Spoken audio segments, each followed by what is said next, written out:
King is on isolated play. I've said all year, and I think it's more true now than any point in the season. James King is a great offensive threat. Yes. But I think James King is a better threat on defense than he is on offense, just for the simple fact, if you throw the ball over the middle of the field, if you throw a deep ball anywhere against Malvern, there's a decent chance not only is James King going to pick it off, there's a decent chance he's going to return it for a touchdown. And the thing about King is that, there's some that's, so about how fast is he, whatever. King runs a legitimate 4.5, 4.6, but the big thing about James King is, and he's like a Madre Hill and a Harold Harris in the fact that he runs a 4.5, 4.6 in pads. He runs just as fast in pads as he does in these tracks close, and that's the same thing that Madre Hill did. And it's rare for an athlete to be that, 4.6, 4.55, 4.6 in any classification in high school. That's fast. Ron, as the Cavs get ready to meet at midfield, and go ahead and pay attention to that, if you will. Go ahead and take us to tonight's keys to victory. Well, the keys to victory, from talking, us coming down here, Coach Fogelman. Number one, we've got to rebound from that really wasn't a great performance last Friday night. We've got to rebound from that. No mistakes. No mistakes. The main thing is ticky penalties like cost us drives last week. No offsides. No holdings or any mistakes like that. And really, quite honestly, our offense has to bounce. Whole offensive scheme and players have to bounce back. They've got to get back. We've got to get. Dontel Henson is averaging 5.1 yards per carry. He's in the top 15 or 20 in the state. Over 1,300 yards. So we've got to stay with it, get that crack or that seam that Henson needs, and get it, And once Henson goes, then all of a sudden, Wolford has that opportunity to drop one to King or to, any of these other, Buchanan or Monty Owens or any of those other wideouts out there. The Leopards have won the toss, and for a change, Ron, and we talked a little bit about this last week, the Leopards have elected to receive, and they will be moving from our right to left. We're on the home side here at Dumas. We're here at Dumas starting the playoffs, and Mike, we're fixing ready to kick this thing off. Trey Winchester, one of the quarterbacks for Dumas, is set to kick off for the Bobcats. He gets it away. It's a short kick. It's going to be fielded short and covered by the Leopards just inside their own 40-yard line. They'll get a great field position to start this ball game. Well, I'll tell you what, Lane Pilliford, once again, they seem to be kicking that ball over number 27. Did a great job of keeping his eye on the ball, keeping concentrated, and the Leopards are going to end up here starting off just outside, just inside the 40 on approximately, they're going to put it right real close to the 40. Let's call it the 40, first and 10 Leopards. Leopards get it first and 10 as we get the 4A state playoffs underway. Trips right, split left, and that is going to be James King lined up at quarterback as Dontel Henson to his left.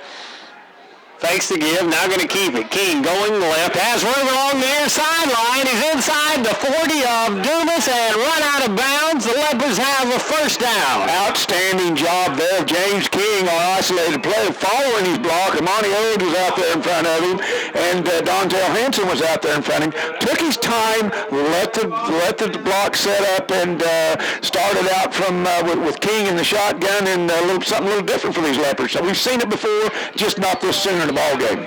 Leopards come out once again. Again, King in shotgun formation. Trips right, split left. Henson set up to his left. Leopards on the near hash mark this time. King going to keep it up the middle. King up around the 35-yard line where he's brought down just outside the 35. Pick up of about 4 on the play. Nice prod, really nice hold by the offensive line, the Leopard offensive line. King, again, just kind of waits for his offensive lineman to open the hole up for him. Slides through there they've got him at 3 yards, but it's a good 3.5 yards. Nice positive yardage for the Leopards here on their second, first and 10. Now Warford back at quarterback. Going to call it second down and 7. Henson set up to his left. 2 receivers to the right, 1 to the left. Warford takes a snap, going to give to King. Up the middle, King a move off the outside. And he stays on his feet. He's got the first down inside the 20, or right at the 20-yard line. And the Leopards offense is on the move. Well, I tell you what, Henson made a great move there. First time he touched the ball tonight, he was hit right there at about the 25-yard line, slid to his right, and exploded out for another 5 yards. Nice big game for these Leopards, and the Leopards are showing them a little bit different. A lot of King, a little bit of Henson here first in this first series, and it's working well for the Leopards. Leopard set up now. Trips right, split left. Warford working out a shotgun. Henson to his left. Going to give to Henson again. Henson up the middle. Henson very near a first down. He's going to be brought down just outside the 10-yard line. Another thing that we're noticing here, Mike, early is big old number 50, Grady Ollison's out there playing on that right tackle side, and I tell you what, he's really knocking some holes open for these Leopards. Big offensive Leopard line is having their way here early with this smaller Dumas line. Second down, very short for the Leopards. Warford again in shotgun, has Henson to his left, Twins left, split right. Going to give to Henson again. Henson has the first down. Touchdown, Malvern! Now, the Leopards make a statement right there. They take the opening, they win the toss, Mike, and they take the ball and they get a touchdown. Absolutely. Dontel Henson goes in from 11 yards out for the Malvern touchdown. And now on to kick the extra point is Max Thornton. Thornton's been awful steady on these extra points. Just really been a good addition as a kicker for these Leopards. Thornton set up now. Good snap, good hold. The kick's away, and it is good as well. So with 10-11 to go here in the first quarter, Malvern leads this one 7-0. We'll be back in just a moment. Back at Dumas, where the Leopards lead 7-0 after going about 60 yards on their opening drive. Dontel Henson capped the drive with an 11-yard run. Max Thornton kicked the extra point. You know, it almost looked easy, Mike. And yeah, it's kind of scary how the Leopards moved the ball. This time, ball bounds at about the 17, picked up by Dumas, and tackle made up at the 26-yard line, and that's where the Dumas Bobcats will start out 1st and 10. You know, Mike, if the Leopard Leopard defense had come out here and played with the same intensity and the same level of excitement and to get the job done as that offense did, it might be a long night for these Bobcats. But we're just really impressed with that first opening drive with the Leopards going 60 yards and golly, I don't know the number of plays, but it was pretty quick. Bobcats come to the line of scrimmage. Looks like it's going to start out with Darian Griswold at quarterback. He sets up in shotgun. One man to his right. Has twins to either side. Takes a snap. Give up the middle. Good running room for Dumas, and they get the first down up around the 50-yard line. On the carry was Jordan McCoy. McCoy is the kid that Coach Fogelman was talking about that's really a good football player, and they're going to have to contain him because the safety made a stop there deep across into Leopard territory. Dumas has it at the Leopard 47, 1st and 10. Big gain for Dumas on first down as they look to tie the score. Again, coming to the line of scrimmage. Griswold working out of shotgun. Has McCoy set up to his left. Give to McCoy again. This time McCoy hit at the line of scrimmage, and he'll be stopped there. Well, I tell you what, a host of Leopards led in there, jumping up real quick. Of course, was Quante Walker, and Quante's always around the ball. But also support with Eric Watkins. Grady Ollison was in there, and Trey Broughton. It's the ones you expect to be in there that does so much, plays so hard for these Leopards. Loss of 2 on the play. Griswold again working out a shotgun. One man set up to his left, twins to either side. Takes a snap. This time the quarterbacks are going to keep it, and he's going to be brought down. Pick up from about a yard on the play for Griswold. It's going to bring up 3rd and long for Dumas. Well, once again, the linebacking crew, and again, that was Quante Walker, the 11th grade, the 5'9", 160-pounder that just really plays hard-nosed, head-up football with a little help from Trey Block out there. Those junior linebackers started off pretty good here in this series. Third down, 11 for Dumas. 8:35 to go here in the first quarter. Malvern leading 7-0. Griswold sets up in shotgun. Has McCoy set up to his left. Takes a snap, drops straight back, looking to throw over the middle. Lays it out there, and it is caught. Touchdown, Dumas. On the reception for the Bobcats is Javondrick Cobbs outrunning the Malvern defenders as the Bobcats look to tie it up.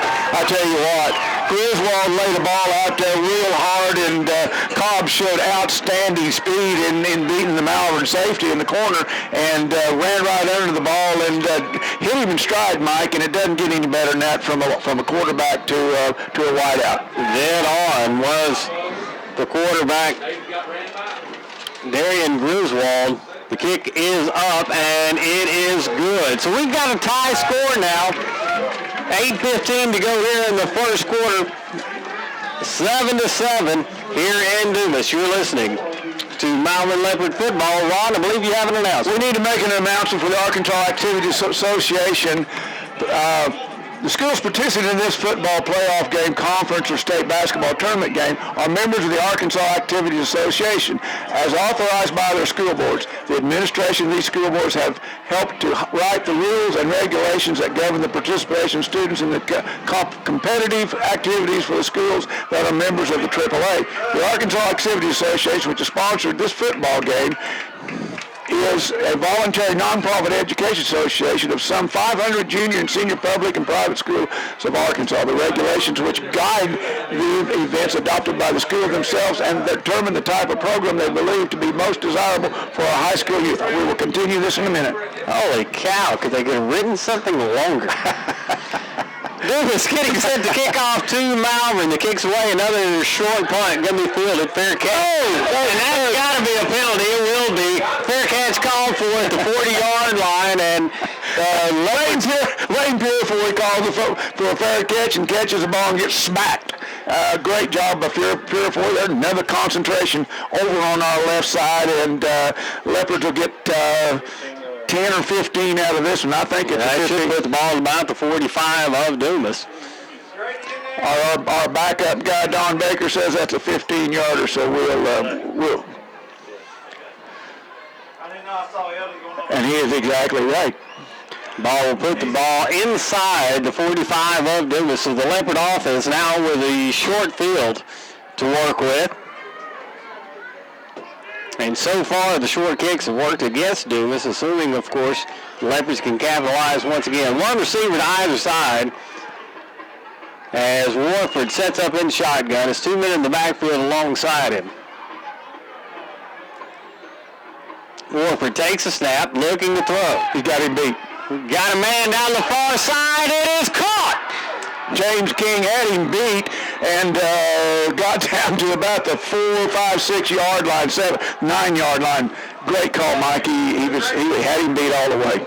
James King, Warford saw him with single coverage on the far outside towards the Malvern sideline, laid it up, and as always, James King went up and got it. Gives the Leopards a first down. Ron, you were right the first time. They spot the ball at the 6 yard line.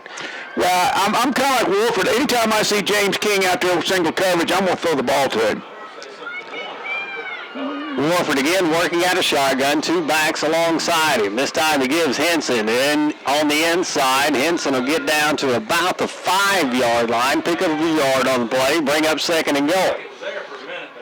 Henson looked like he had a hole right there, but then the linebackers closed on him, still positive yardage, and Leopards looked like they picked up maybe a half a yard, and just outside the 5 with 2nd and goal here. Early in the first period, this was a tie ball game, 7-7. It's been all fireworks so far. Twins left, split right. Warford again working out of shotgun as Henson set up to his left. Going to give to Henson up the middle. Henson powers his way inside the 5. Hall will spot on the near side, just like they'll spot him at about the 4 yard line. They're going to spot him on the 4 yard line. Big third down for the Leopards here. They need to go ahead and convert this one. Like you say, a lot of offense here, and maybe the defenses will pick up here later, but it's been an exciting first 6 minutes and 45 seconds left here in the first quarter. Third down and goal for Malvern. Ball spotted at about the 4. Warford working out a shotgun, brings King in motion, gives to Henson. Inside, Henson power towards the goal line. Touchdown, Malvern. Well, that's a great call there by Fogelman and Coach Baker on the offense there. They send King in motion, and we've said time and time and time again, when King moves, he's going to take at least one linebacker or two linebackers with him. As he went from his right to his left, took a linebacker out, and great job there by the offensive line, and Dontel Henson just cut in between them for the touchdown. Max Thornton on to kick the extra point. James King, the holders, Seth Coates. Of course, the snapper. Good snap, good hold. The kick's away, and it is good. So the Leopards now lead 14-7. 6:27 to go here from Dumas, folks. Don't go far. You may miss something. You're listening to Malvern Leopard Football. Once again, we return to Dumas. Leopards lead 14-7. 6:27 to go here in the first quarter. And, 21 points scored already in this ball game? My goodness. Yeah, if you get up and go to get you a drink or go to the bathroom, you're liable to miss a touchdown here. Leopards kicking off. Thornton gets the kick away. Nice. Down towards the goal line, going to be fielded at the 7. Leopards with good coverage so far. But now, the tackle's going to be made up around the 13-yard line. Good coverage for Malvern. Great coverage by the Leopards. Javondre Cobbs, the one that got the touchdown pass, was trying to go from his right to his left, and just couldn't get outside the Leopard containment. They're starting deep in their own territory. First and 10 at their own 10, Mike. Yeah, it looked like he'd gotten further up. Obviously, took a few steps back. 6:18 to go here in the first quarter, as Ron said. Leopards in the lead, 14-7. Pretty much the exact opposite of what we saw last week, which was a defensive battle. Griswold again working out of shotgun. Takes a step, pitch near side, gets away from his running back, going to be covered back at the 5-yard line, so it'll be a loss of 5 for Dumas. Yeah, it looked to me like when Griswold turned around and hits the ball to his running back, and I believe that was Kelsey Carr. He just took his eyes off of it, or wasn't quite ready or something, but anyway, it didn't click real well. Brings up second down, 15 for the Bobcats. Darius Foster for the Bobcats, number 28's in there carrying a lot of the ball too. Griswold, again a quarterback, sets up in shotgun, twins to either side, running back set up to his right. Griswold, fakes the give, throws, picked off by James King. King's got it inside the 20, he's brought down at about the 12-yard line. The Leopards are in scoring position once again. Well, you can't. I tell you what, the one thing about you do is you just really can't throw the ball over the middle of James King. James King adds to his statewide number 1 leading interception rate for the state. That's his 10th one. And James just went up, played that center fielder, and they tried to get it over him. But James jumped up and did a great job. And ball's hit on about the 8-yard line. And Leopards are getting ready to go here starting on offense. 5:31 here. The Leopards lead this one 14-7 and early in the first quarter. Leopards come back out. James King down quarterback. His twins left, split right. Henson set up to his right. King, keeper, right side. King inside the 5. He is in. Touchdown, Malvern. Looked like James had a little trouble with the ball as he got to the goal line, but picked it back up, recovered it, and great play by the Leopards. Leopards lead this one now 20-7 on a James King interception, return to the 8, and then a James King 8-yard run for a touchdown. Folks, we still got 5.5 minutes left in the first quarter. Max Thornton on to kick the extra point for Malvern. King set to hold. Good snap, good hold. The kick's away, and it is good. The Leopards lead 21-7. 5:24 to go here in the first quarter, Ron. Let's take a breath. Well, we can take a breath. You want to finish your whatever it is AAA wants you to read. The Arkansas Activity Association believes that athletes are taught many things through sports. In addition to the skills they learn, self-control, ideals of fair play and honesty, respect for the authority and for opposing players. To learn these valuable lessons, the maximum benefits from his or her athletic experience. The Arkansas Activities Association supports good sportsmanship. All spectators have a responsibility while watching an athletic contest because their actions influence high school youth. It is important that they display the best sportsmanship to help instill proper attitudes and ideals in the youth. The Arkansas Activity Association recognizes that athletes represent more than themselves in athletic competition. They represent their team, their fellow students, their teachers, and the community. Athletes who display good sportsmanship reflect good, high moral standards. Thank you, AAA, and we will get all of you listening. We're having a quiz later on tonight. The kick is away from Malvern. This one's going to the 10-yard line. Fielded there across the 20, and tackle made up around the 25. Outstanding spot for Dumas if you're a Dumas Bobcat fan. Ball spotted at about the 26. Yeah, it's number 3 got the ball again, and really did a good job of getting 8 or 9 yards because there's leopards all around him. Actually, they spot the ball up at the 27-yard line as the Leopard defense comes back out. 21-7, Leopards lead, 5:18 to go here in the first quarter. We've got to stop play here as the referees. They may need to take a breath, Mike. If someone will please roll the oxygen tank towards midfield. Something with probably changing the ball, the kick team and the offensive team. The team kicking off uses a one ball to kick off with, and of course the offense uses their own ball. Is that like the old Hope High School helium ball? That's the old Hope High School helium ball, yes. The Bobcats come back to the line of scrimmage. Griswold working out a shotgun, twins to either side. Going to keep it. Goes off the left side up at the 30-yard line, stays in bounds and gets up to about the 34-yard line. He'll be run out of bounds there. Boy, I tell you what, Griswold's a big kid. They lift him 6'5", 230, and I believe he's every bit of it. He does a good job standing back there in the shotgun, taking his time, looking over the defense, trying to decide what is the best play to get his Bobcats in, and a patient young man, and he's a good-looking athlete. Working again out of shotgun, twins to either side once again. 2nd down and 4 for the Bobcats as Griswold brings a man in motion. Give far side, and it's going to be a first down for the Bobcats as they got great yardage. The give was to number 3,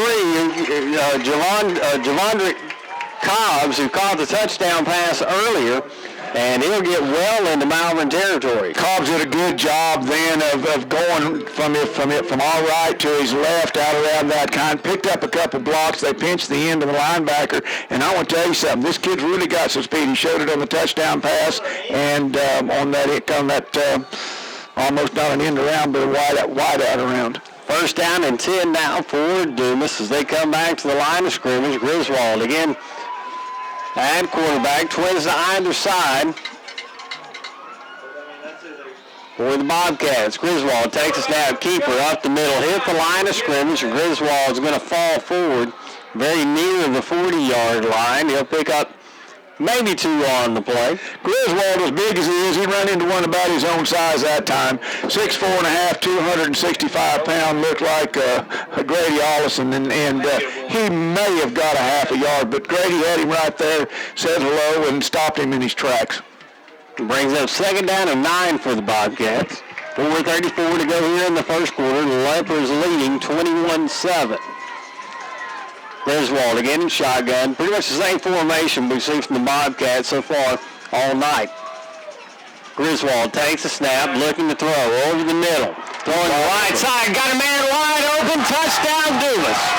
Boy, I tell you what, number 8 and that was Trey Winchester, the 6'1", 11th grader, wide open out there by himself. And Leopards kind of bit on the play action that time, and when they looked up, boy, I tell you what, Winchester was way behind him. And I'll tell you one thing, Darian Griswold can hit an open man or hit a man in coverage. He's got a good arm and a good touch on the football.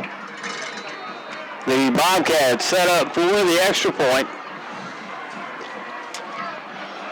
Good snap, good hold. The kick's away, and it is good as well.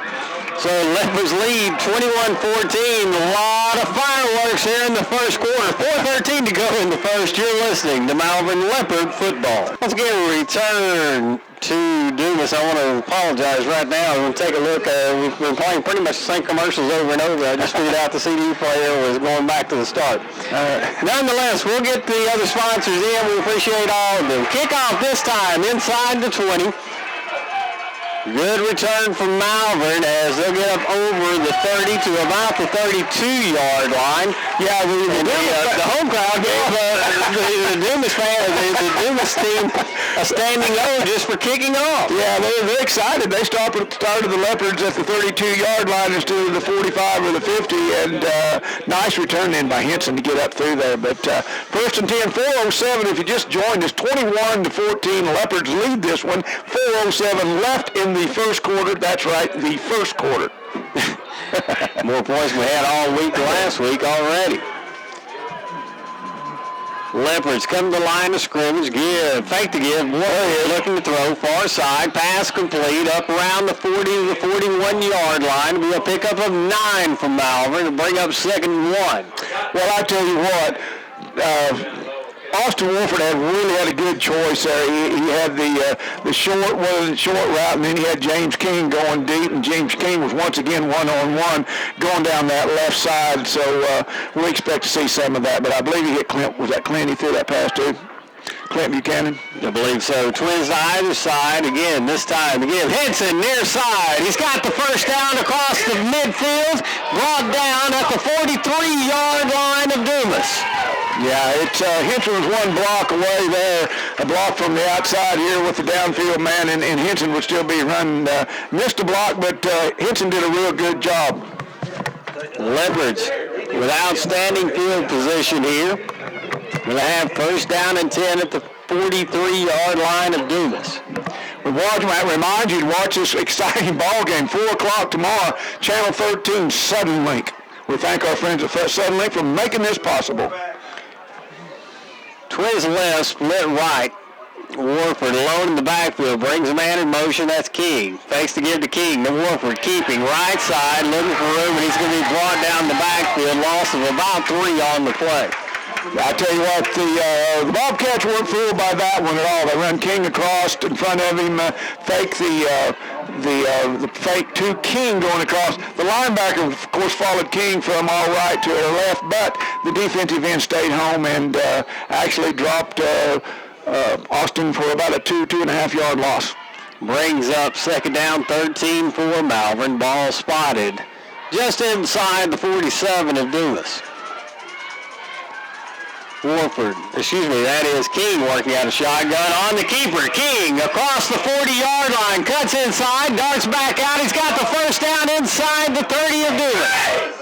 Wow, I tell you what, James King just does a great job of moving, weaving in and out.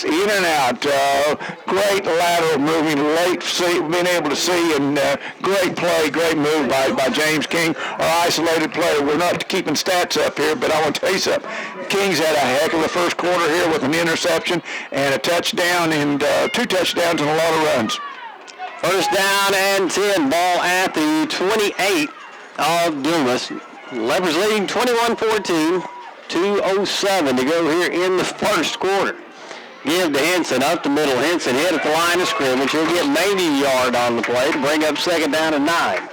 Henson actually ran into a brick wall there, but number 10, the safety for these Bobcats, and that would be Matthew Miller, one of the outstanding defensive and offensive players for these Bobcats. Miller's a 6'5", 190-pound 11th grader, and did a good job then of wrapping up Henson. a gain of a yard. They actually gave him far less than that. Bring up second down at almost 10 for Malvern. Twins to the left, split right, one man in the slot as Warford sends a man in motion to the near side. Warford takes a snap, and the referee is going to call a halt to the action before the Leopards can get the ball off.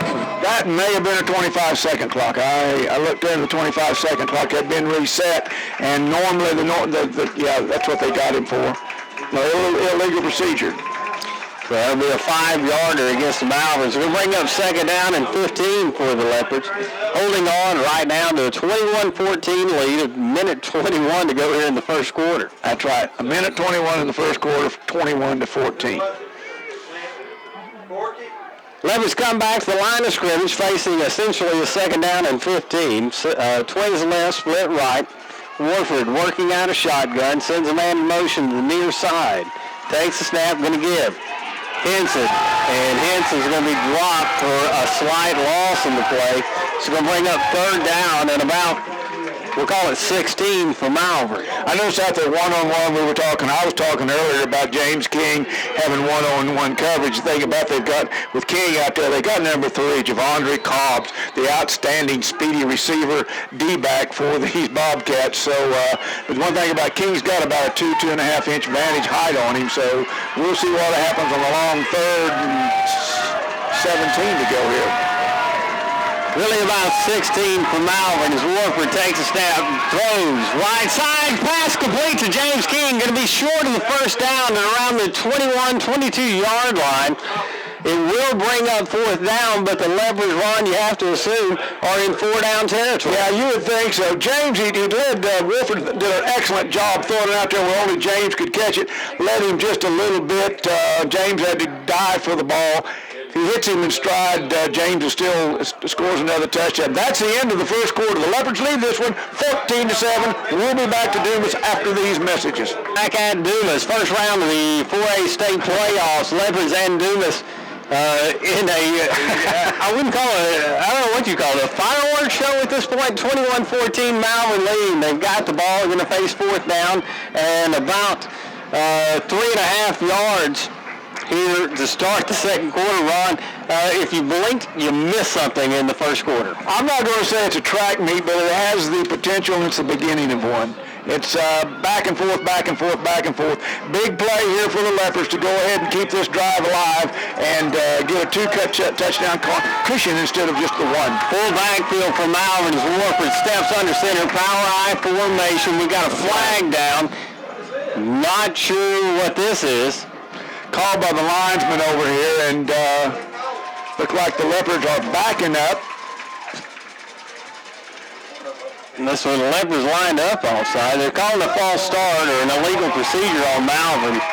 Ball's going to be moved back to about the 28-yard line. So what was fourth and about 3 is now going to be 4th and 8. Yeah, we can't tell from up here where the Leopard moved as they got set or where they lined up. Well, they threw the flag just as they came to the set position. Yeah, I'm not sure. So again, a power I formation. Take the give. Warford keeps right side, throwing towards the end zone, incomplete. We got a flag down on the play. Yeah, James King had that ball, and the defender, I don't know whether that was number 3, Devon. It was. Cobbs knew it. Cobbs made a great play. If you go and play that corner and you're beat, you've got to save a touchdown. And that's what Cobbs did. Officials meet, and they are going to call pass interference against Dumas, and that will give the Leopards the first down. 11:52 to go here in the second quarter.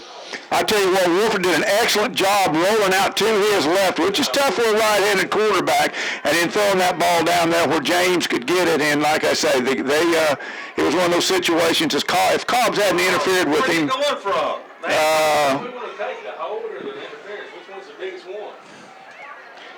we got a linesman here that doesn't know exactly where the line of scrimmage is. There he moved up to it. Yeah, he moved up to it. Now get on up there. It's a first down. Will be a first down for Malvern. Dumas crowd as you would expect, not too excited about that call. The Dumas crowd has to be happy. The number 3, I'm going to tell you something. I'm impressed with this kid, this Devontae Cobbs. He's smart enough to know that James King's got a touchdown if he doesn't interfere with him, Mike. And he just grabbed him at the last minute to save the touchdown. Ball spotted just outside the 15-yard line. It's going to be 1st and 10 for Malvern. Again, a power I formation. One man split to the left. I believe that's King. Give up the middle, and Henson is upended back around the 20-yard line. He's going to lose yardage on that play. Boy, I tell you what, Kelsey Carr, 5'10", 185-pound senior linebacker, just did an outstanding job. Open field tackle right there. Did one of those picture-perfect tackles where you put the pads into him, into the thighs and their waist, lifted him up and set him down. Brings up 2nd down, and we'll call it 15 for the Leopards. Again, a power I formation. King alone on the left side. Warford under center, takes a snap, pitch, near side, fakes the pitch, throw underneath, incomplete, looking for King over the middle, and comes up incomplete. It's going to bring up 3rd down, 15 for Malvern. That is that's as good a battle as we've seen all season long. Javonte Cobbs is covering King out there one-on-one. Cobbs won that one. Cobbs run side to side, stride to stride with King, got his right hand in there and did a great job, just knocked the ball down. Otherwise, James King would have had a 1st and 10. This is a great battle. If you get a chance to watch this tomorrow, our number 4 against their number 3, and it's an outstanding battle. Trips left, split right. Warford working out of center, takes a snap, drops straight back, looking to throw, under pressure. Far side, throwing towards the end zone. Oh, incomplete. Incomplete. It's going to bring up 4th down again for Malvern. The ball went right through the defender down there for the Dumas Bobcats. It'd be number 6 down there. King was that was Dimitri Danger.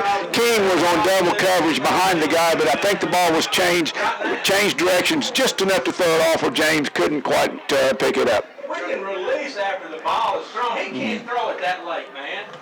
Leopards, there is a flag down. It is against. Well, no, now they're going to say a legal man downfield, I believe, for Malvern. Yeah. Now, if that's the case, so it would go back to 3rd down. If they take the penalty, it will go back, yeah. And, and if that's something the Bobcats want to do, give these Leopards another shot or two, we'll take it. Penalty is going to be assessed against Malvern. Ball moved back to the 25-yard line. It will be 3rd down and 20. Yeah, it's got to be 3rd down. 3rd down and 20 for Malvern. They've got 3rd and 20. Yes. If you just joined us, Leopards lead this one 14-21, 10:44 left here in the first half. In a very exciting, high-scoring ball game so far. Play is going to be trips left, twins right. Warford alone in the backfield. Steps away, looks to the sideline. Takes a snap. Keeper up the middle, Warford. Warford hit up around the 20-yard line, about the 21. It's going to bring up 4th down for Malvern. Great play by the middle linebacker there for the Bobcats. He stayed at home and it didn't let Warford get started at all. The thought was to spread everybody out to the wide side, open side, and give the open to Warford up the middle, and that play didn't develop well at all. Leopards come to the line of scrimmage now, face about a 4th down and 16. And Max Thornton on the kick. Gets it away. It is long enough, and it is no good. Just barely wide left. Just barely wide left. Had plenty of leg in it, and it looked like it had a real good chance from up here. But Max did a good job then. He took the same follow-through, the same swing he does with his extra points, had plenty of length in it, and just barely missed it to the left. Dumas comes out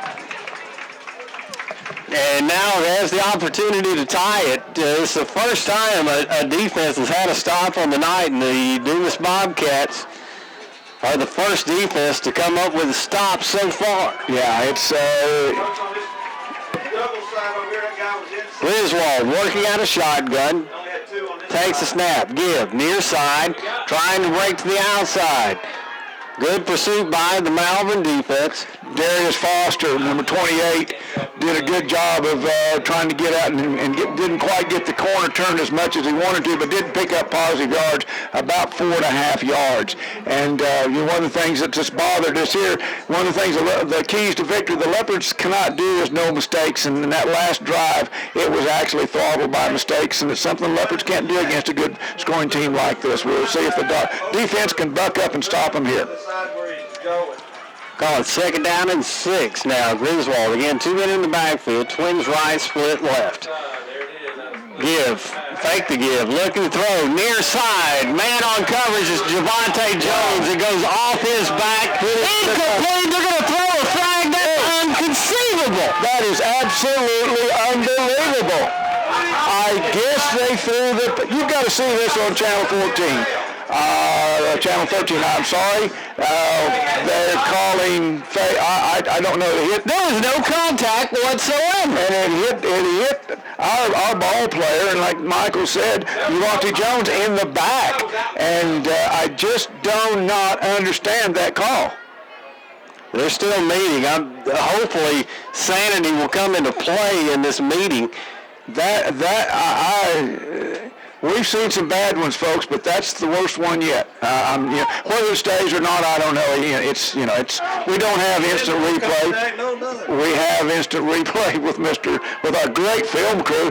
Steve Laverne can show them that, but it was. They get some on us in about the last 3 strides. I mean, we're running with them, and they run by. Well, anyway, it's a long discussion out here by the side judge, the back judge, and the field judge, and the referees right in the middle of it, and we should have a decision here soon. Yeah, so we've got pass interference with absolutely no contact whatsoever. That's bad. It's one of those things that the Leopards have got to overcome. It's one of those things that. That is home cooking. That is home cooking at its greatest. That's right.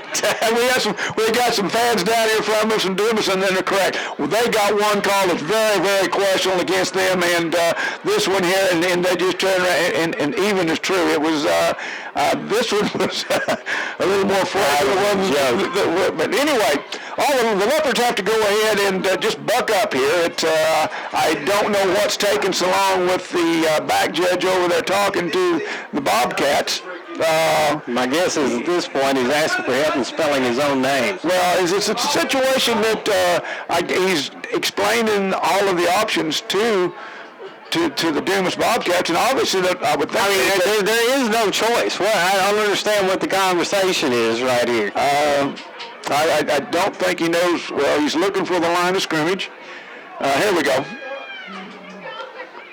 Absolute joke. Anyway, I'm a homer, but I don't mind telling you that was an absolute joke. That was a tough call for the thing about it is, here's the bottom line. 9:08 left here in the half. The Leopards still lead this one 14 to 21. The Leopards have got a touchdown lead. They've got the Bobcats inside their own 40-yard line. They've just got to buck up and stop them and get past this bad call. All right, Griswold now working out a shotgun. One right receiver left, 2 right. Griswold's going to keep it hit at the 40-yard line. He'll lose maybe a yard on the play to bring up 2nd down and 10, maybe 11. Quante Walker was right there, and Eric Watkins, and they met him right there at the line of scrimmage. And the quarterback, he has had a little bit of experience, Darian Griswold, with that quarterback keep, but for the most part, the Leopards have to watch him. They have to watch this number 3 out here on this sideline, too. 2nd down, 10 for the Bobcats as Griswold works out a shotgun. Give, far side.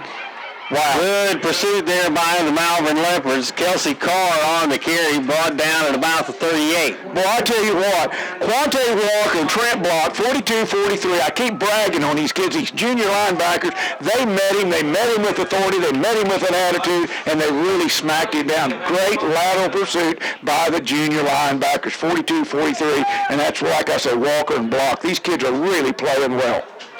3rd down and 8 for the Dumas Bobcats as Malvern By the way, if you're just joining us, Malvern leading this one, 21-14, 7:54 to go here in the first half.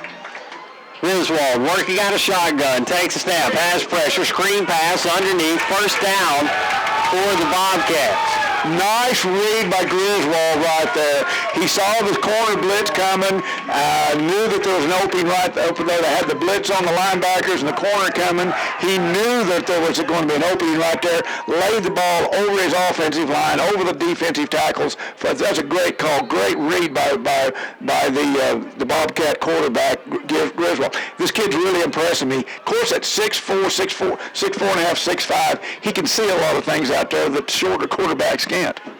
First down and 10 for the Bobcats, and twins the far side. One man split the left, running back to either side. Griswold takes, fakes, now throws far side. It is incomplete. Well, you have to think that might be ours, but I tell you, that's Kevin Murdoch. And Kevin is fighting a hamstring. He plays hard, and he does. And at some point in time tonight, that hamstring probably is going to tighten up on him. But, boy, he was in position that time. And actually, Mike, the offensive man, turned into defensive man to knock the ball out of Murdoch's hands. Or that would have been another interception by the Leopards. Second down, 10 now for the Bobcats. 7:13 to go in the first half. I say that like it's a short amount of time. A lot of points been put on the board so far tonight. Twins right, split left for the Dumas Bobcats. Griswold sets up in shotgun. Takes a snap. Give. Right side, trying to get to the corner. Good pursuit by the Malvern defenses.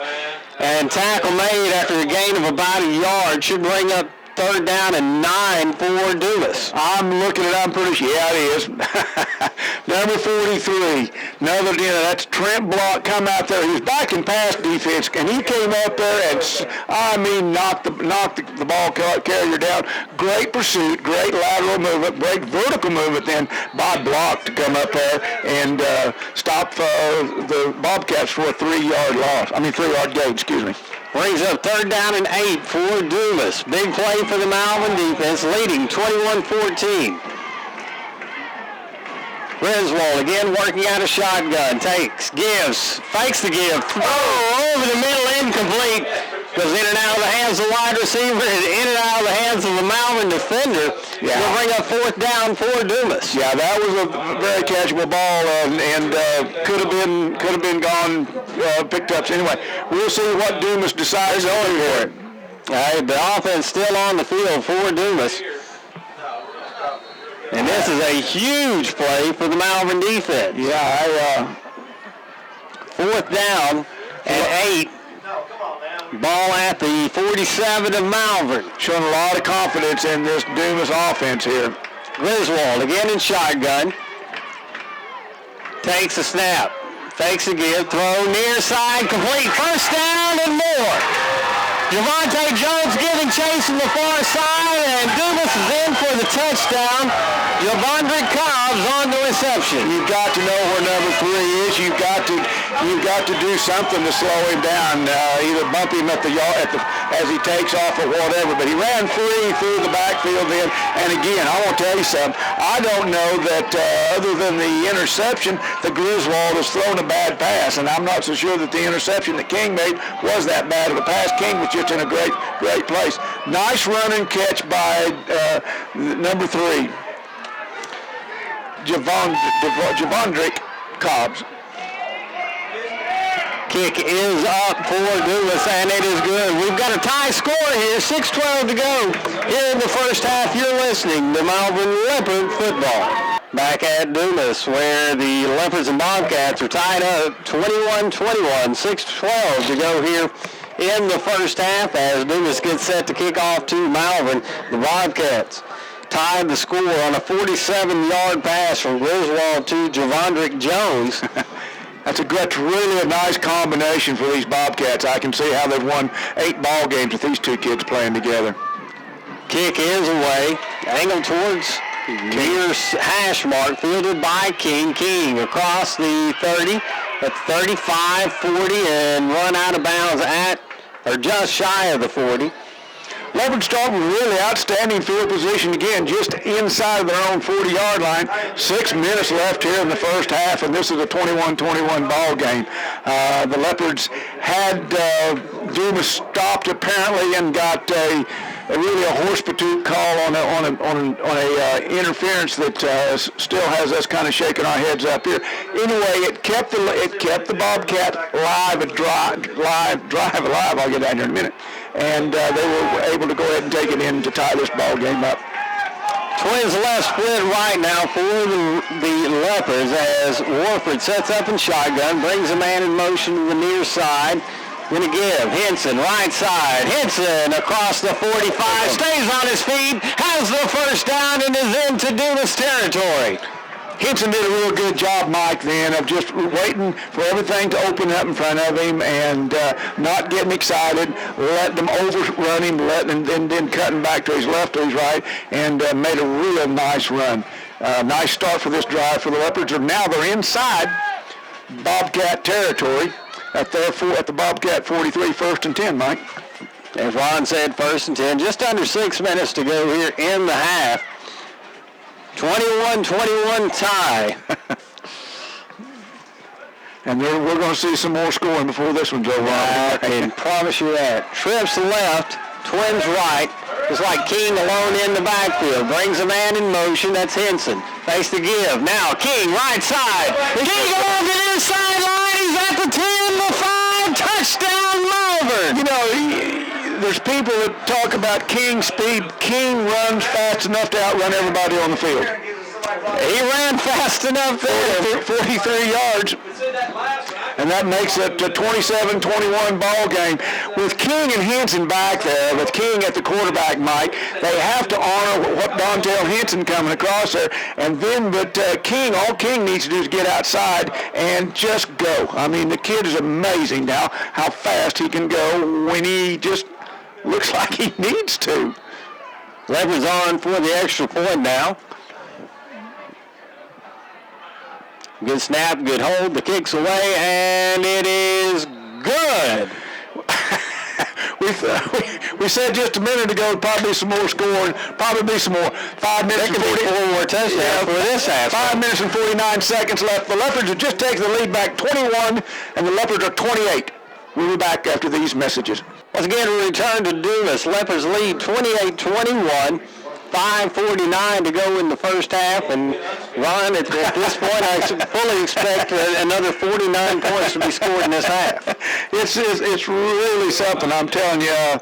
I don't remember, Mike, two teams that may be as equally represented as equally talented as these two, and going at it like this. At about the 17-yard line, and a return up around the 34 Dumas. That's where they'll start 1st and 10.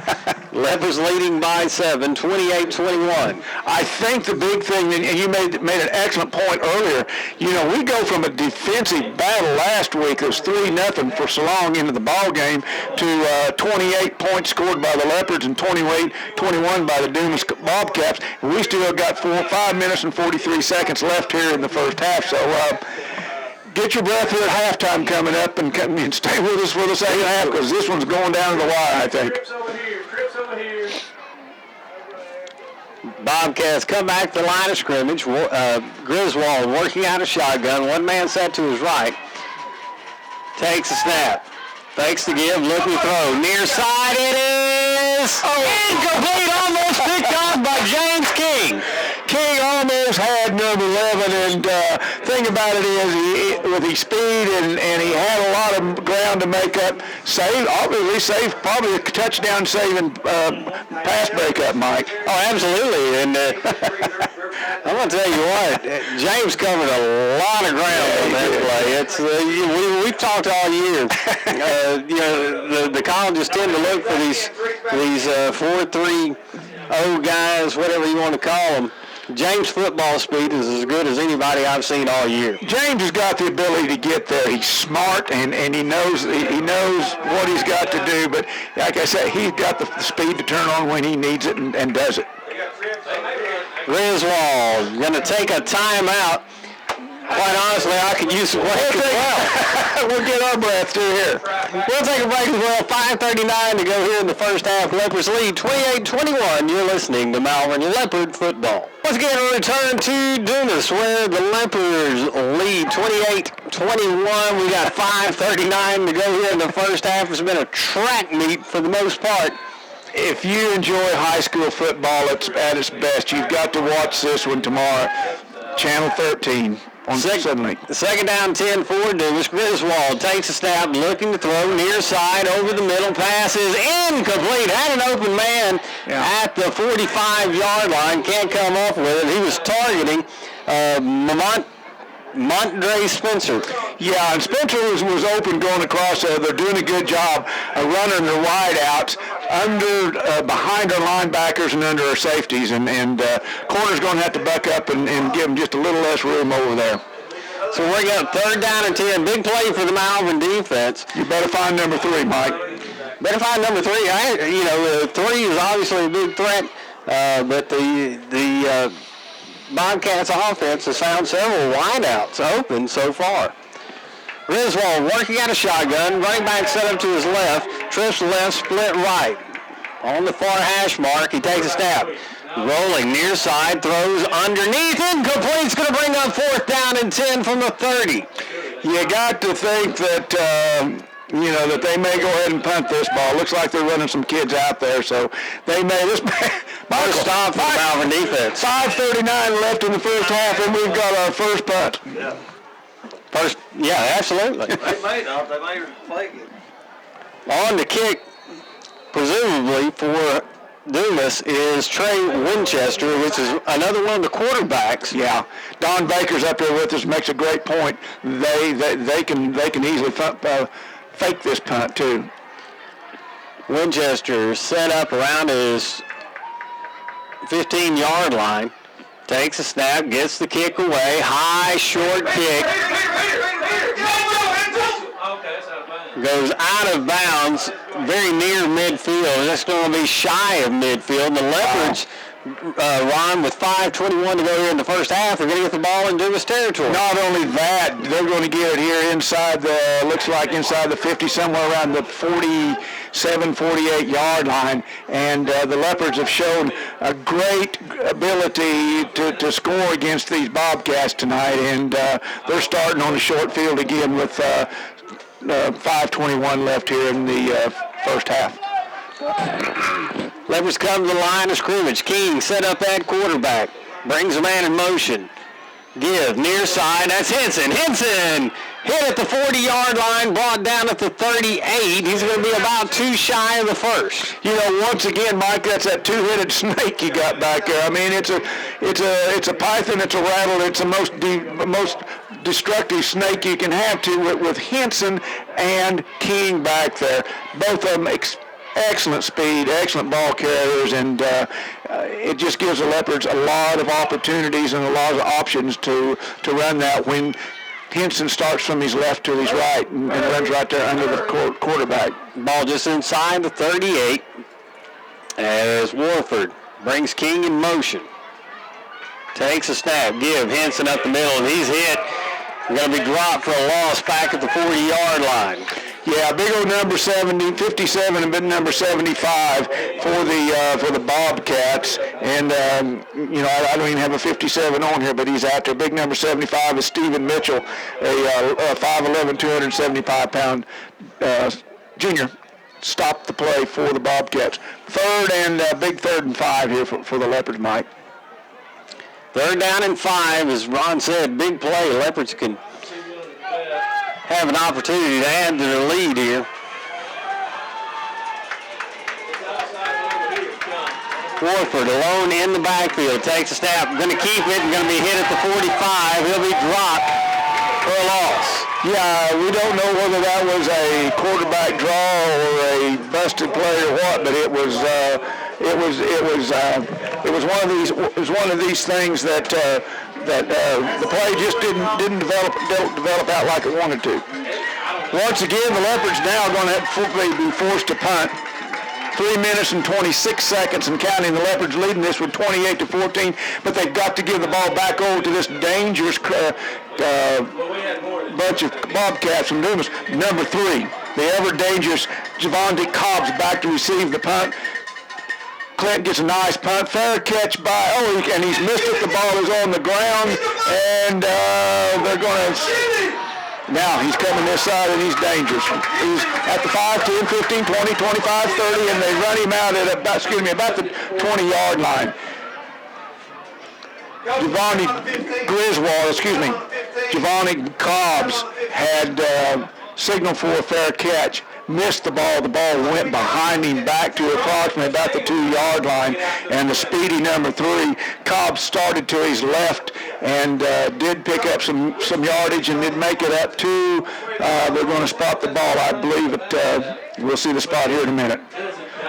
2 minutes and 56 seconds left here in the half, and the Leopards got the work cut out for them to try to go into this game with a 7-point lead, leading the Bobcats from Dumas 28-21.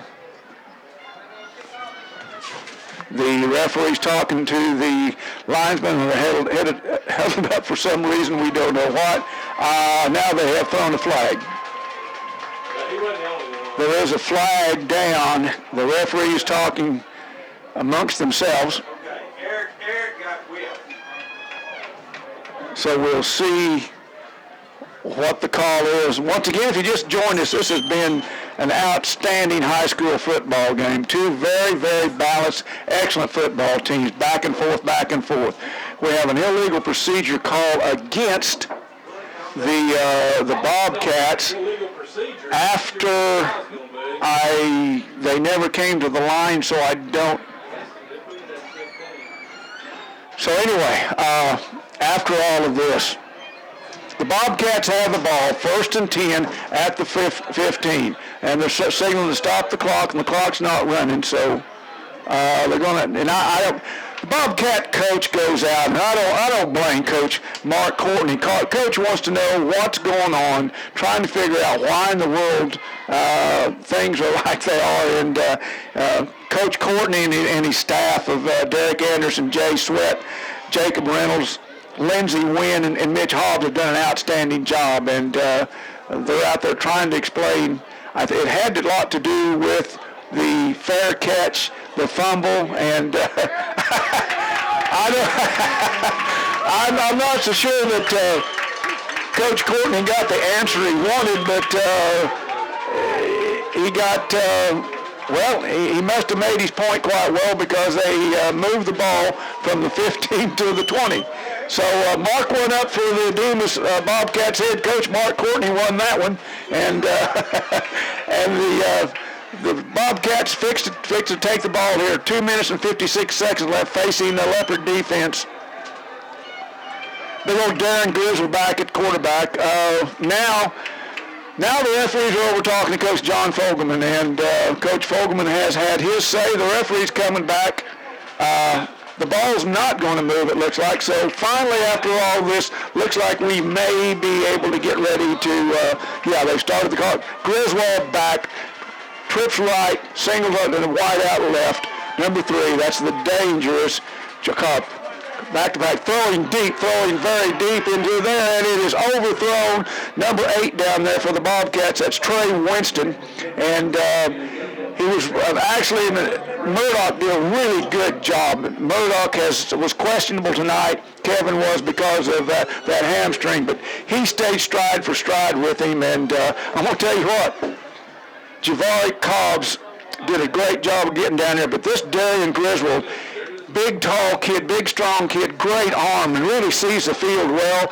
He doesn't get excited, and he takes his time, and he's really dangerous back there at quarterback. 2nd and 10. Leopards got King as a single safety deep. Griswold back in the shotgun, barking out the signal, overlooks in the defense, trips right and a wide left. Gives the ball number 28 across the board, trying to get on the outside. Not going to get anything there. Looks like Grady Allison was out there. Once again, the aforementioned Kevin Murdoch did an outstanding job of getting out there and not letting the speedy Darius Foster, the running back, the 6 foot, 109-pound senior running back for these Bobcats, didn't let him get outside. 2 minutes and 25 seconds left here in the first half. Leopards holding on to a 28-21 lead. 3rd and 9.5 for the Bobcats at their own 20-yard line. And King again, single safety deep. Griswold back, barks out the signals, looks over the defense. Double wide to right. Griswold back to pass, throws over the middle to the very dangerous number 3. Cobbs gets loose. First down, picks up the big first down for the Bobcats at their own 35-yard line. 2 minutes left in this ball game, and the Leopards are trying to hold on to a 21-28 lead.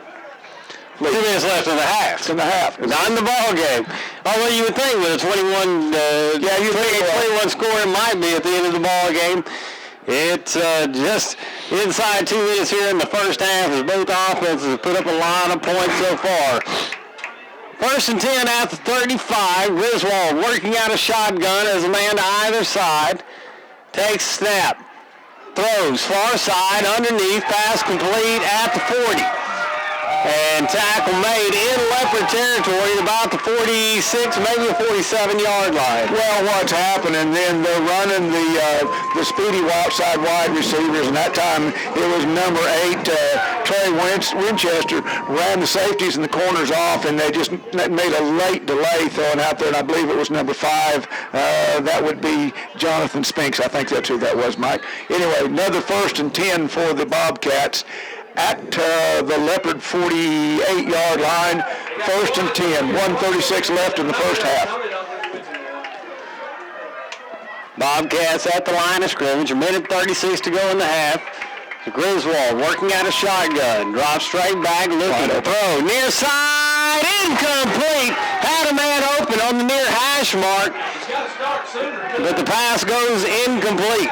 Yeah, that again, the before mentioned, Trey Winchester, number 8, the wide receiver, 6'1", 170-pound junior, he was going deep on the right side that last route. He just did a fly route and got behind the Leopard corner and just couldn't quite haul the ball in. Griswold threw a good ball out there to him, but just couldn't get to it, Mike. Brings up 2nd down and 10, 1:31 to go here in the halves. Bobcats at the Leopard, inside the Leopard 49. Griswold takes a snap, looking to throw, has pressure, and the flag comes out. You got to assume, Ron, this was going to go against the offense. Yeah, I think what happened, Grady Allison out there had wind up on that left defensive end and was jumping up and whatever, and I think trying to see where Grady was and some other things going on, they did start before the count. Still, that brings up a 2nd and 15, 1:29 left here in the first half. Leopards with a 7-point lead here at 21-28. Ron, the Leopard defense needs to come up big here and need to hold on to that 7-point lead, if nothing else. Yeah, the big thing is, and the point you made a while ago, Mike, is that the Leopards go on defense opening up the third quarter, and it's kind of like who's got the ball last is where this ball game's facing. We did have one stop, and we need another one. Griswold again in shotgun. Trips left, split right. Griswold fakes a run, now throws a screen pass, goes incomplete. It's going to bring up. I think Darian probably wanted that ball back. I think when he threw the screen over his offensive lineman, there was a good chance of a defensive tackle there for the Leopards, but couldn't quite get to it. 3rd down and still 1:26 left here in the first half. Leopards facing a really third down 15. 3rd and 15. Bobcat offense has been prolific for the most part tonight. Ball just inside the 47 of Dumas. Griswold sets a shotgun, looking to throw, drops straight back. Throws over the middle, it is complete. First down for Dumas, maybe more. Down the far sideline, finally the tackle made. Tell you what, They're going to spot him. It's like at about the 9-yard line of Malvern. Kevin Murdoch made a really good save on that. Once again, number 8, Trey Winchester, comes out there and goes across the middle and hits that seam. And the quarterback, I'm thinking he's really a good quarterback. This Griswold kid hits him in stride, and he didn't have to. And Winchester didn't have to slow down until luckily Kevin Murdoch had the speed to catch him from behind. Yeah, I said at the 9, actually the 6-yard line is where they end up spotting this football. Minute 5 to go here in the half. Leopards leading 28-21. Trips left, split right. Griswold working out a shotgun. Takes a snap. Give, near side. And it's going to be a touchdown for Dumas with 48 seconds to go here in the first half. And the extra point can tie it. Dumas did a really good job then of working the clock, and the thing about it is Griswold has plenty of time. We're going to have to get some power. We're going to have to get some more pressure on Griswold. We're going to have to rush him, and we're going to have to get a little better coverage out of our corners, and this could get out of hand pretty quick. The kick is up, and it is good. The score is tied. 48 seconds to go here before halftime. Malvern and Dumas tied up at 28. You're listening to Malvern Leopard Football. Let's get a return. Short kick going to go out of bounds at about the 36-yard line.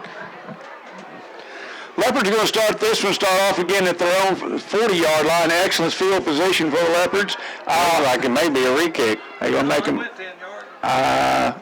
They went out of bounds. You can force a re-kick. We could take one out of bounds at 40. You can take it, yeah, the Leopards option. There may have been a penalty on the play. Okay. It was an illegal procedure. I thought they had a man across the line of scrimmage, and they did. Okay. So the Leopards scoot up 5 yards. And now Dumas will be kicking from their own 45. D-man from Malvern is going to set up at the 20-yard line. I've got a feeling it's going to fall far shy of that. Angled towards the sideline. Henson gets it. Henson across the 40-yard line. He'll be covered up at the 41. So really, after all of that, the Leopards gain half a yard on the short kick. 43.7 seconds here. The Leopards need to answer quick and get this lead back if they can. Otherwise, we're going to go in finally at halftime, 28-28 in an exciting first half of football. And it's not over yet. 44 seconds now for Malvern. They get the ball at their own 41-yard line. 1st and 10. Warford working out a shotgun.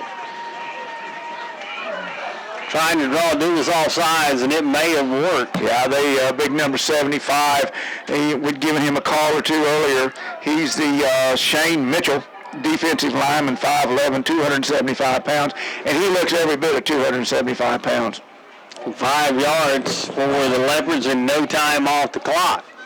That's very important. The Leopards are going to have to, as Ron said earlier, going to have to kick off to Dumas to start the second half. Leopards come to the line of scrimmage, ball just across their own 45-yard line. Warford again working out of shotgun as Henson set up to his right. Drops straight back, looking to throw, and he is going to be overwhelmed.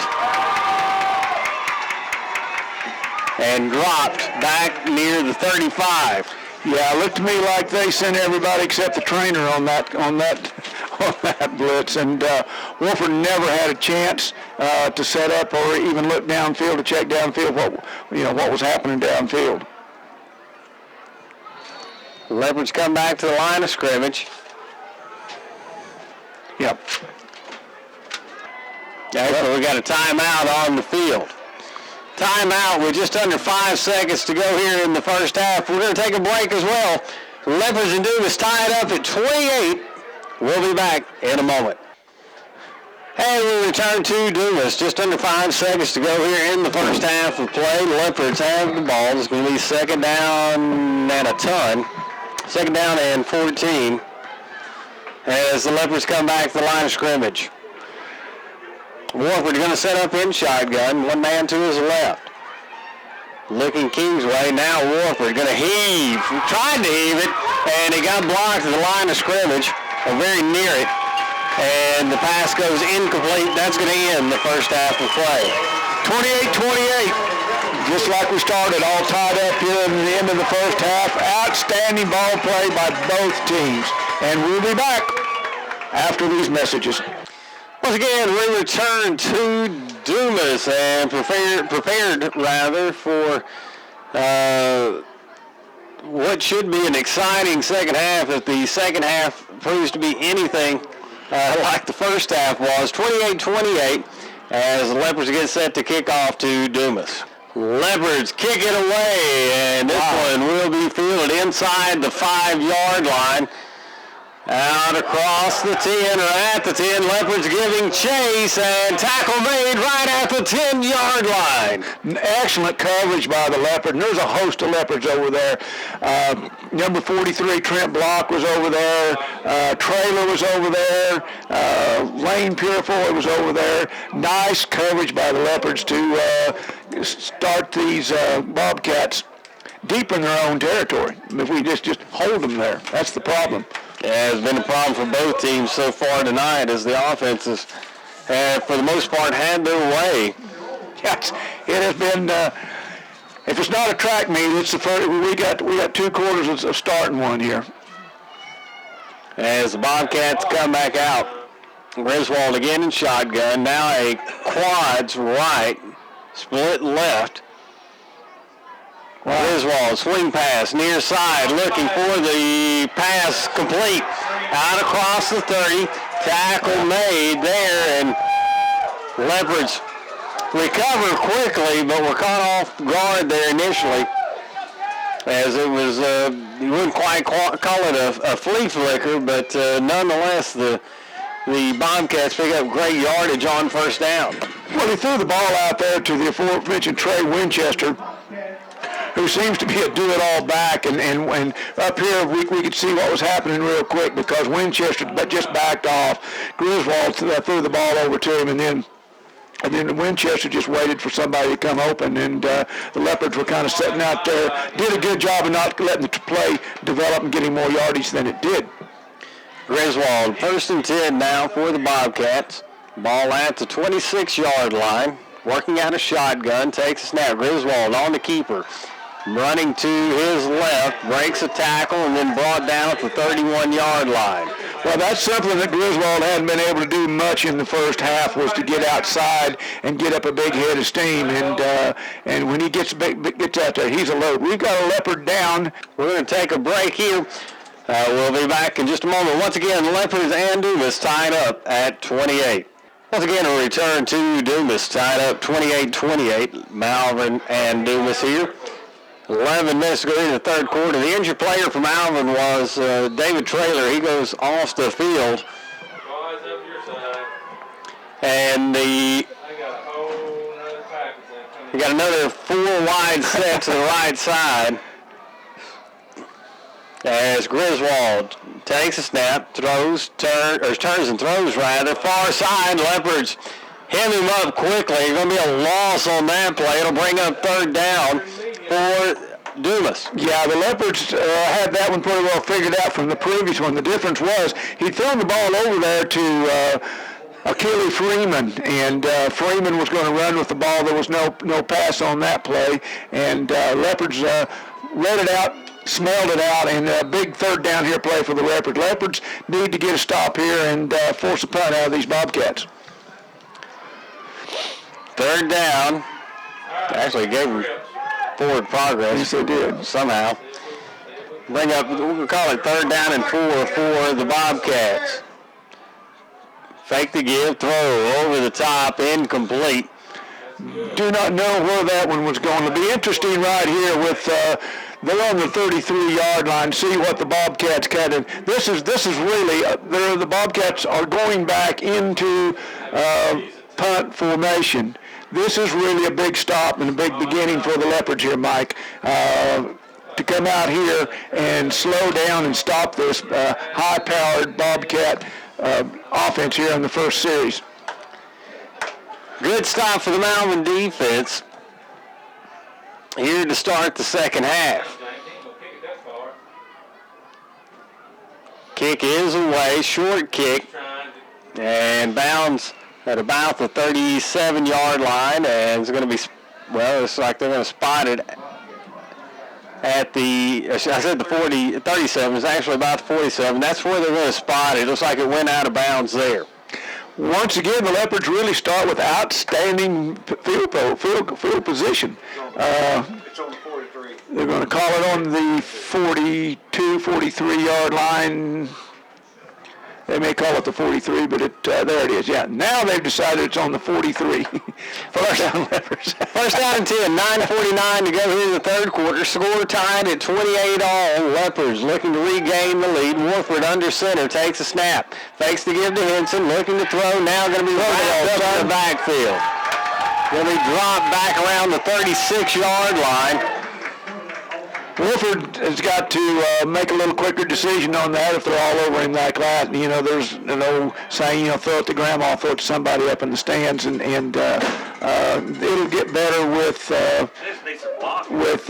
experience to keep it off him. But they were back on him there pretty quick. Ball spotted at the 37. Loss of 7 on the play. Second down, 17. Warford working out a shotgun as Henson set up to his right. Tripp's right, split left. Give Henson up the middle. He's got a big gain on the left side. He's got the first down on the far sideline, and finally, it looks like they ran him out of bounds. And the Leopards have a first down on the back of Dontel Henson. Yeah, they caught the Bobcats a little bit of sleep on that one, and by the time they realized Henson had the ball, he was outside. He already had 5 yards on him and kept going and made a really long run there, 10, 15, 20, about 22, 23 yards.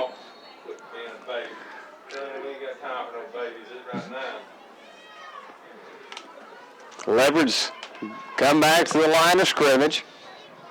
Be first and 10 at the 37 of Dumas.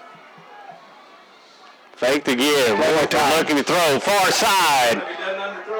It is complete. Touchdown, Malvern. David Traylor went up and absolutely took the ball away from the defender that time. It was one of those things. Traylor wanted the ball a little bit more than what the defender did. Wolford threw the ball out there where it was Traylor's to take, and Traylor took it, and the Leopards have taken a 34-28 lead here with their first possession in the second half. Trying to put another one on here as Max Thornton lines up for the PAT. James King gets everybody down to set to the hold. Hey, Mark. Leopards leading 34-28. Every point crucial. This one's low, but it is good. And the Leopards lead 35-28, 8:52 to go here in the third quarter. You're listening to Malvern Leopard football. Once again, we return to Dumas, where the Leopards now lead the Dumas Bobcats 35-28, 8:52 to go here in the third quarter. And it's a shootout here in Southeast Arkansas. Leopards get the kick away. This was a little shorter. When he fielded out to 15, up around the 30, Leopards with great coverage. They stop him around the 25-yard line. Great coverage there, Ron, by the Leopards. Yeah, the Leopard special teams they've stepped it up, and they're doing a whole lot better job than they did last week. And not only that, the coverage is really better. This is the best so far, some of the best coverage we've seen on kickoffs that the Leopards have had. Number 3, of course, that being Cobbs wanted to get outside, get down that Leopard sideline, but the gunners or the outside guys for Leopards really stacked everything up, and there wasn't any place to go. Leopards come to the line of scrimmage, Dumas rather. They're not empty. Griswold working out a shotgun, trips left, split right. Griswold looking to throw, far sideline, incomplete. Wow.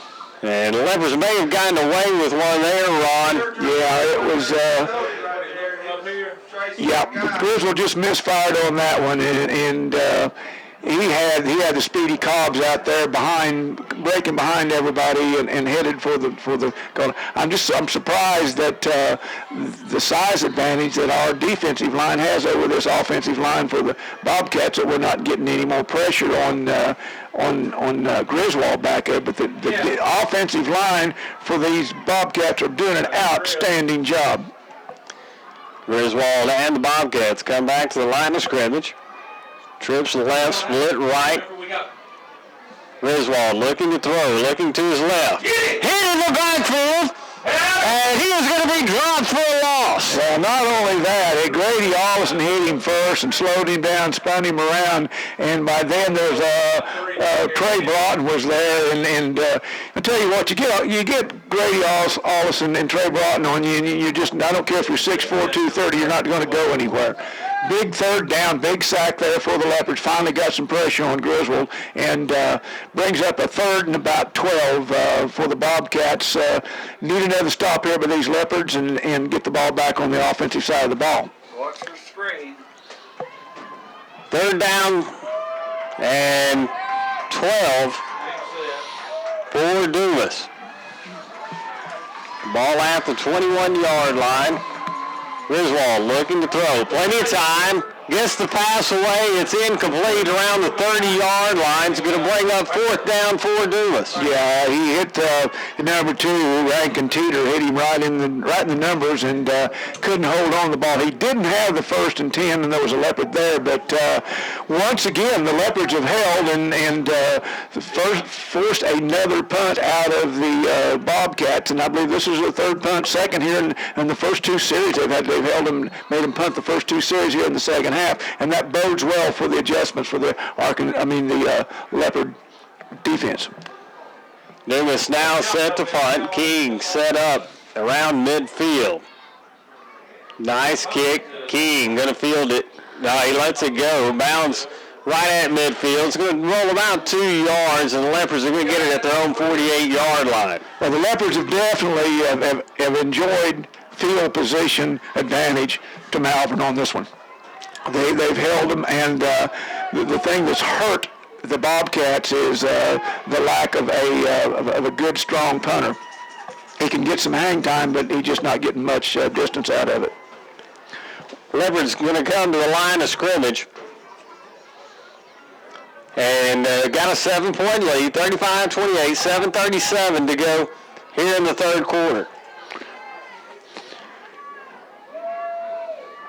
Warford working out a shotgun as twins right, split left, brings a man in motion.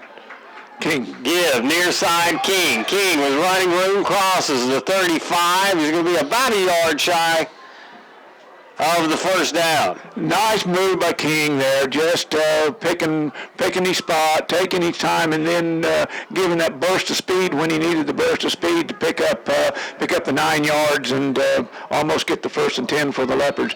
Leopards can go ahead and run the ball there, take some time off, and start building the cushion and get out of here with a victory possibly. Long time to go, 7:01 to go here in the 3rd. Fake to King, Warford keeps right side. Warford's got the 1st down. He's run out of bounds inside the 40-yard line. Warford just does a real good job then of watching, and as the flow goes with King and keeping the ball himself and picking up the necessary yardage. Actually picked up, looks like he picked up about 4.5, 5 yards, plenty for the 1st and 10. Move the chains, and the Leopards have a 1st and 10 here at the 37-yard line of the Dumas Bobcats, leading this one 28 to 35. The Leopards are 35-28 over the Bobcats with 6:51 left here in the 3rd quarter. Leopards at the line of scrimmage. James King, a quarterback, brings man in motion. Now going to keep it up the middle, off. Now moving to his right, going to be run out of bounds. Great run by James King.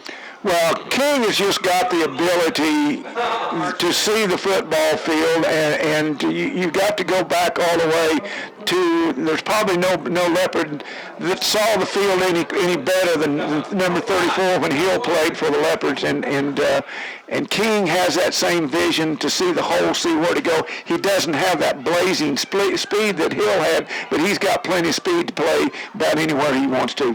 Very, very good football player. First down for Malvern. Ball at the 23-yard line. Warford back at quarterback. Has twins to the left, split right. Going to give to Henson up the middle. Henson with another good gain up the middle. And the Leopards are knocking on the door. Wow, this is one of those methodical drives. Remember all the times we've talked to Coach Fogelman. He wants sustained drives. He wants long sustained drives, and that's what the Leopards are putting together here in the third quarter, taking some time off of the clock. The one thing you can do that really is going to frustrate this bunch from Dumas, this outstanding fast-scoring offense is to keep the offense on the sidelines, and that's what the Leopards are doing here so far. 6:08 now to go in the third quarter as the Leopards come back to the line of scrimmage. King at quarterback. Going to keep it right side. King cuts up the middle. Look to reverse field, and he's going to be hit after a very short gain. He's going to be close to the 1st and 10, and don't know exactly how far he is yet.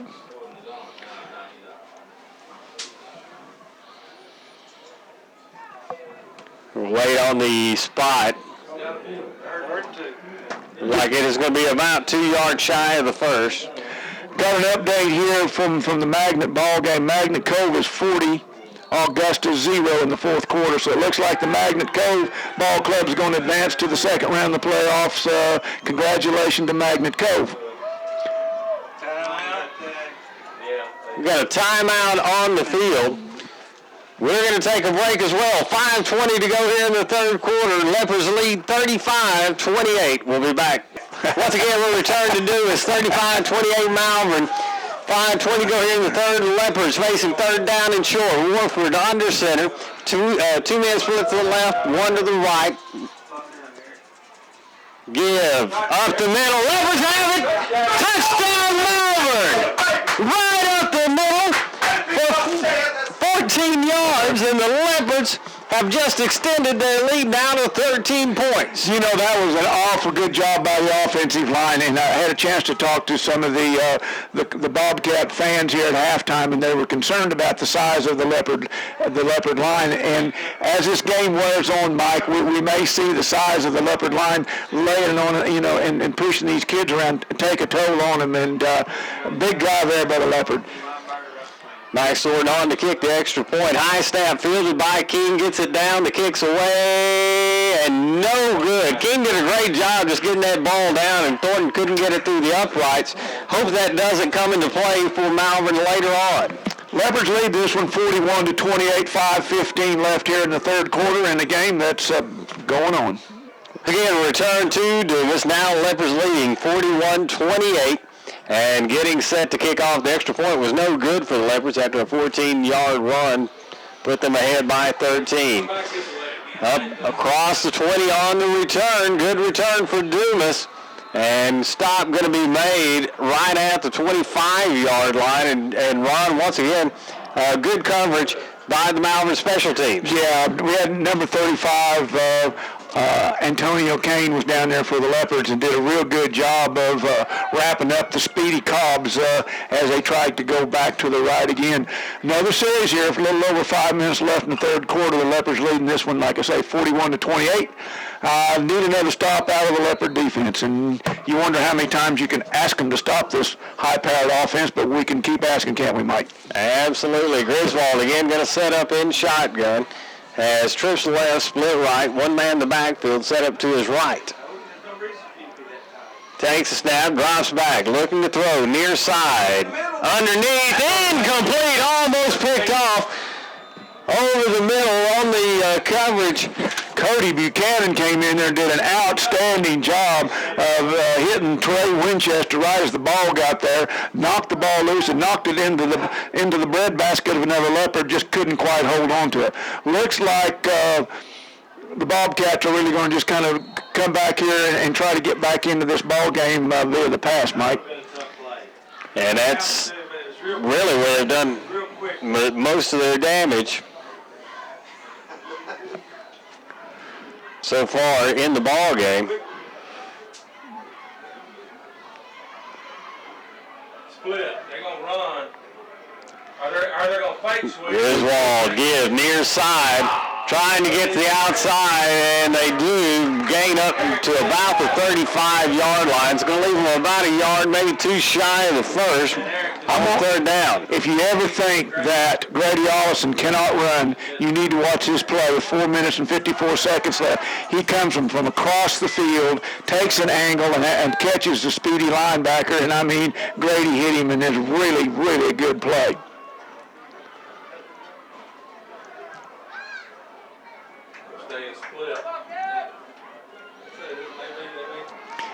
Come back to the line of scrimmage. They did get the 1st and 10. Ball at the 35. Griswold going to keep it up the middle. He'll be stopped just about a yard shy of the 40-yard line. Pick up about 3 on the play. Got some score updates here courtesy of Terry Bracey. Robinson 28, Heber Springs 6 in the fourth quarter. PA's 35, Farmington nothing at the half. Nashville's 38, Gentry 7 in the third quarter. Ashdown 23, Subiaco 10 in the third quarter. Mena 14, and Mariana 6 in the third quarter. Coming back to the line of scrimmage, 2nd down 6 for the Bobcats. Here it is. Looking to throw. Far side, pass incomplete. It's going to bring up 3rd down for the Bobcats. That was another drag out of that backfield by the running back. He was kind of a misfire by the quarterback because he was open out there and had an opportunity to pick up some yards. Big 3rd down play here for the Leopards. Holding on to a 41-28 lead here with 3:54 left in the third quarter. And the scoring continues and continues and continues here in the second half. Only good thing is it's the Leopards doing the scoring. Bobcats at the line of scrimmage, facing a 3rd down and 6. Oh, Grady got it! Grady makes the stop behind the line of scrimmage. Going to bring up 4th down for the Bobcats. Well, you know, this is back-to-back plays that Allison has taken, and I mean, that's just speed from the backside. 6'4.5", 260-some-odd pounds, a full man running across there. And like I say, he got a hold of the quarterback, and he wasn't going anywhere. Another great play by Grady Allison. Nah, he kicked it to us last time. It is going to be 4th down and 6 for Dumas. No, them first ones, he was aiming that way. He was trying to do a little rug. Low snap, fielded cleanly, and the kick is away. Good kick, fielded by King around the 22. King trying to find running room across and has. He's got great running room now up the middle into Dumas territory. Going to be brought down at the 35. The best part of it is Grady Allison's out there running for him, making blocks for him. Grady makes a block, falls down. King jumps over him and picks up another 8 yards. Two of the outstanding Leopards do an outstanding job on that. Not only that, outstanding kick return by the duo. Great Leopard, James King. James fired up and once again puts the Leopards in outstanding field position at about the 36 and a half. They're going to call it the 35. I'm going to call it the 35 and a half yard line of the Bobcats from Dumas. And Leopards can really make a statement here with another score. Leopards up 13, looking to extend that lead. Give up the middle, up over the 35, up to about the 32-yard line. Gain of about 3 on the play. Henson took a situation there. They stopped at the line of scrimmage, followed his offensive line just a little bit, and picked up a well-deserved 3, almost 4 yards. It didn't look like he got that much, but with Dontel Henson, he's so powerful in his legs, he just keeps driving, and moving the ball. Twins left now, split right. It's like King now. Warford set up at quarterback. As Henson set up to his left, sends a man in motion. Give to Henson up the middle, and he's buried at the line of scrimmage. Not going to get anywhere. It's going to bring up 3rd down for Malvern. Leopard right side of the offensive line kind of let them through on that one, and Dontel had nowhere to go. Looked like the whatever the keys were, the defensive players for the Bobcats read it and realized that the Leopards were trying to go to their right, to the Bobcat left, and they met him at the line of scrimmage, and then Henson lost about a yard and a half. Big third down here, third from the 33. It's going to be a 3rd and 7. I'm going to call it a long 7. Looks like 3rd and 8 to me. Yeah, we'll call it 3rd down and 8. Wolford working out a shotgun. Twins left, split right. Looking to throw. Over the middle. It is picked off by Dumas. Big return and tackle made up around the 44-yard line, and the Bobcats are back in business. Yeah, that was Trey Winchester sitting back there at his safety spot and watching King where King went, and the ball was thrown. It was thrown to King, but I want to tell you something. You talk about jumping a route. You don't jump a route any better than what Trey Winchester did on that play. He played out there in the center field, read the quarterback, read the play, jumped in front of it, and got a good return out of it. Get it right back. 1st down and 10 now for the Bobcats. Leopards leading. It's 41-28, a minute 16 to go here in the 3rd quarter. Trips left, split right for the Bobcats as Griswold working out a shotgun. Drop straight back, looking to throw. Near side, over the middle, incomplete. Boy, that's close. Our number 52, who Chris Bell, the 10th grader, was back there in coverage and just couldn't quite get back to the ball. That was a ball that was pretty well could have been, we could have got that interception back if Bell could have got on his back pedal just a little bit better. Nonetheless, it's a stop by the Leopards. It's 2nd and 10. Bobcats from their own 41-yard line. Minute 10 to go here in the 3rd. As Griswold again sends trips left. Bobcats on the far hash mark. Split right. Pitch near side. Good block there for the Bobcats, but tackle made right at midfield. It's going to bring up 3rd down and about 4. Yeah, they did a real outstanding job of blocking down and sealing our defensive end here on the right side. And number 28, with his speed, got around on the backside. That's Darius Foster. We heard a beep, and I'm assuming... Are we undone? No, we're still good. Okay. Technical difficulties here. Excuse me while we're talking. Bobcats come to a line of scrimmage. New quarterback. Sweeps the far side. Wow. And Dumas is going to get the 1st down. Tackle made on the far sideline. Wait on the spot.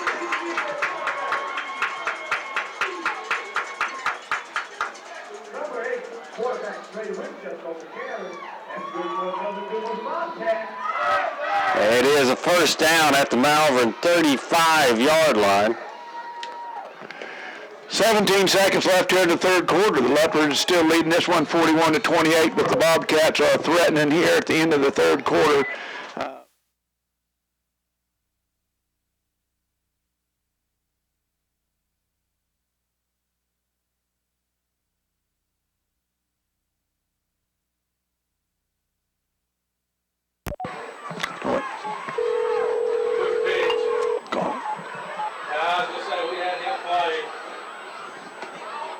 When I plugged it in, I killed this thing. Okay, anyway, we're live on the air right now. We're live with the tape feed. Anyway, the Leopards really threw the Bobcats for a loss here, and it's 2nd down. That's the end of the 3rd quarter. We'll be back after these messages from our sponsors. Once again, a return to Dumas, where we start the 4th quarter with Malvern leading 41-28. The Bobcats have the football, and they are at the Malvern 40-yard line. It's going to be 2nd down at about 15. We'll call it 14, really. As the Bobcats come back to the line of scrimmage, Again, Malvern leading by 13. It's like we've had a change at the quarterback. Trey Winchester sets up in shotgun. Winchester took off wide right running his last series. Winchester will reverse it. Big gain along the far side. And on the carry was Javondrick Cobbs. Wait to see where they spot him out. Looks like it's going to be right at the first down marker. We had a little technical difficulties there. I thank my friend Terry Bracey for letting us know that we're back on the air and bringing you the outstanding second half here of this fourth quarter of this outstanding ball game. Like Mike said, Bobcats are threatening. Leopards lead at 41-28. Bobcats at the 40-yard line. And that's not right. They're inside. They're inside the 40. They're inside look like the 27. Third and 3. Where's it down? Wildcat. No, it ain't. Winchester again working out a shotgun. We've seen a real change in the offense here late in the ball game. Drop straight back, looking to throw. Over the middle, passes. Picked off by Malvern. James King on the far side, and tonight's isolated player of the game's got another pick. Well, that was a situation where we've watched James King all year long. Set back there, play center field, jump up and get the ball, Mike. It just doesn't get any better than that. And that could have been a game changer right there. The Leopards answer the previous interception that they gave up to the Bobcats with the James King interception over the middle. Not only that, King runs the ball out to the Leopard 43, and they take back over, still protecting the 41-21-28 lead here just starting the fourth quarter. And I know it's almost 10 o'clock, but I'm telling you, we're just starting the fourth quarter. Yeah, we were headed home at this point last week. That's true, unfortunately. Warford alone in the backfield, brings a man in motion, takes a snap, fakes the give, rolls to his right, hemmed up in the backfield, throws underneath, and the pass is incomplete. And the Leopards are going to face second down and 10. And a couple of Leopards there, one Leopard and a defender right there, and Warford did a good job of just getting away. Yeah, that was one that Warford had some time and tried to drill one in low and got by the one there. Warford working out a shotgun, takes a snap, fakes it, or does give to King. King looking for room around the 35. Flag comes in. I'm not sure. It's going to be a holding call. I have no idea who in the world they called that on. It was one of those things. James was out there kind of striding along, which James does so well, waiting for his blockers to give him some kind of a crease, some kind of a hole. And the Leopards got called for a hold on that one, and it's going to cost them 10 yards. That penalty is going to be called at about the 33-yard line. It's going to move the Leopards back around the 43, 44-yard line. You know, Mike, if the Leopards could go ahead and put a long... I take it back. I was on the wrong side of the field. They're going to put this back on the 37. If the Leopards can get one of these long drive like they had there in the third quarter, take up a lot of time and score, they can put a lot of distance between them and the Bobcats right here. Twins right, split left. Warford takes a snap, give Henson up the middle, hit and drop for a loss. It's going to bring up third down for Malvern. Well, I tell you what, number 31 for the Bobcats, Akil Freeman, who we've called his name quite a bit. He's a running back linebacker. He's played more linebacker than he has running back.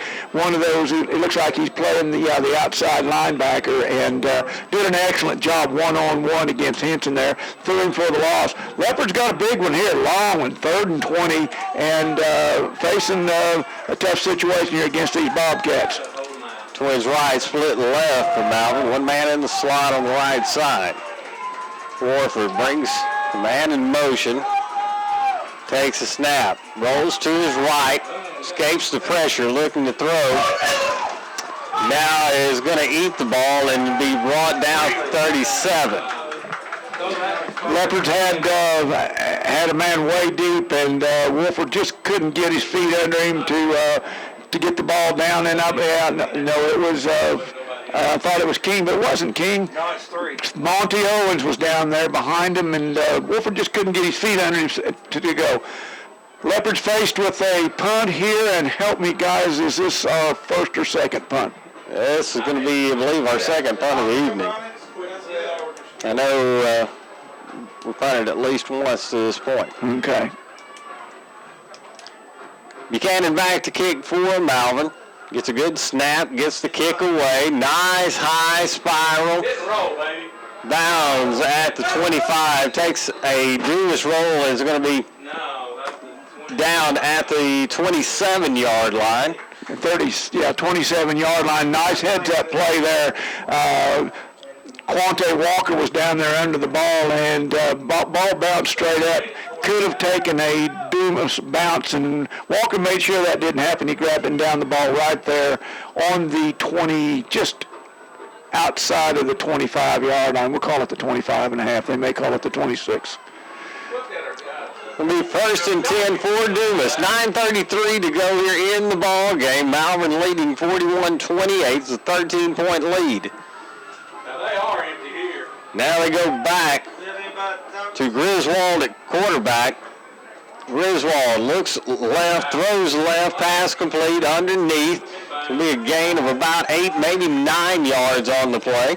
Yeah, they did an ISO out there. Griswold threw it out to Jonathan Spinks, a 5'9", 175-pound 11th grader that juked a little bit, picked up about 9 yards and brought up a a second, and they're going to call it second two. I'm going to call it second 1.5, but right at 9 minutes left in this one right here. Leopards need to make a stop and get the ball back. Second down and about a yard. They're calling it 2nd and 8 here. I'm going to say 2nd and 1. Griswold working out a shotgun, trips right, twins left. Now brings a man in motion. Give near side, trying to get to the outside. Roderick. And they've got a huge gain. James King is going to be just about the last man to beat. He and Javante Jones, they finally combined for the stop well into Malvern territory. Why can't we get a holding penalty on this side of the field? Malvern coaches, as we hear in the background, they're a little upset. Looked like we could have got a hold back here at about the 45-yard line when Cobbs came around, but didn't get the call, and the Leopards need to just go ahead and stop and stop them right here on the what about the I haven't got a spot yet. They're going to call that on the 1 or 2 yard line. About 2. We keep dropping things here. We Yeah, a little cramped area here, but nonetheless, looks like everything's okay. Yeah. Bring up 1st and goal now. One inside, one outside. Ball at the 4-yard line for Dumas.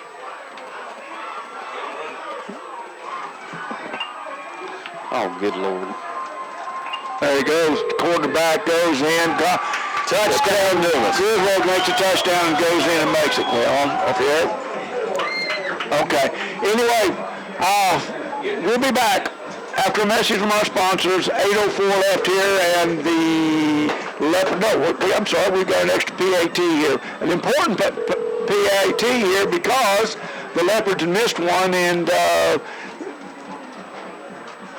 PAT here by the Bobcats brings them back to a touchdown.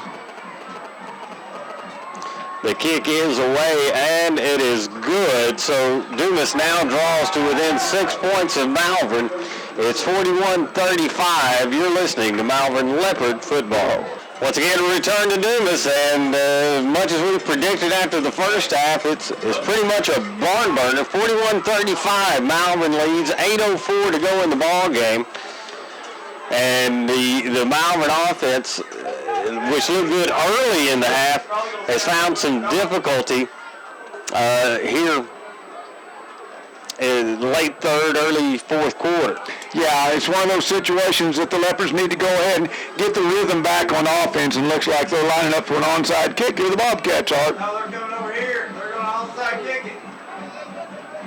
The kick is away, and it is going to be Knock it out of bounds. fielded by Malvern at the 45-yard line, so the Leopards are going to get the football. Ron, really rather fortunate, did not have the hands team out there, and quite honestly, I'm somewhat surprised that Dumas went with the onside kick with 8 minutes left to go in the ball. Yeah, the only other side of it is with their kick coverage and their kickoff team, we've had the ball on about the 40, between the 35 and the 40-yard line anyway, so it is surprising with this much time. They maybe just thought it was a good chance to get back, get another 7 points and get the lead in this one. Leopards lead this one by 6 points, 41-35. 8 minutes left in this ball game. Twins left, split right, one man on the slide. Henson set up to Warford's left.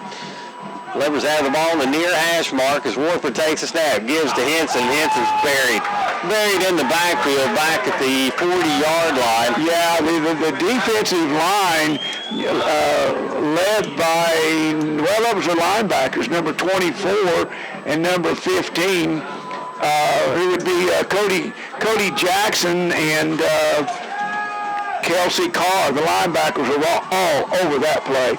With big loss, the Leopards have failed to pick up good yardage on the 1st and 10. Leopards come out, Twins to either side. Warford has Henson set up to his left, second down. Looking to throw, far side, pass incomplete. Looking for Cody Buchanan out there, and the pass goes, take it back, that's Desjardins out there. Brings up a long third down and 3rd and 15, and the Leopards offense here has started to sputter a little bit as the Bobcat defense has picked it up and dug in here early in the midway through the fourth quarter. Not only that, the stands here, the Bobcat stands, fans have got back into it, and the Leopards need to go ahead and we need to pick up, somehow get a 1st and 10 out of this and get the clock running and get some yardage. Again, Twins to either side. Warford working out a shotgun, takes a snap, drops straight back, looking to throw, gets a running start, lets it go, looking for James King, incomplete, and he threw it off the wrong shoulder to James King, and now the Leopards are going to have to punt it away. Yeah, King had 7 written all over that one, and if he throws it over King's left shoulder instead of his right shoulder, James scores, and just one of those situations that you got to connect on those, and if you don't connect on those, you got to punt the ball, and once you punt the ball, you got to punt it back to number 3, and the ever-dangerous Cobbs is back in punt position, and the Leopards got the work cut out for them now here in the fourth quarter. Buchanan back to punt. Clint Buchanan, that is. Set up at his own 30-yard line. Gets a good snap, gets the kick away. Nice punt. Going to bound at about the 27, takes a Malvern rolls. They're going to be downed at the 12-yard line. And that's where Dumas is going to take over. 7:05 to go in the ball game. Malvern leading by 6, and Ron, now that missed extra point is ever so dangerous. It really could come into play here with 7 minutes left in this ball game, and it's going to be interesting. We figured this was going to go down to the wire anyway, Mike, and it looks like it's going to.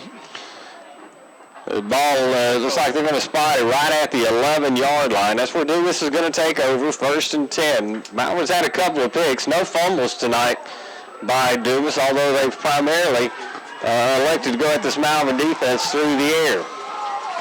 And they have had some success, too.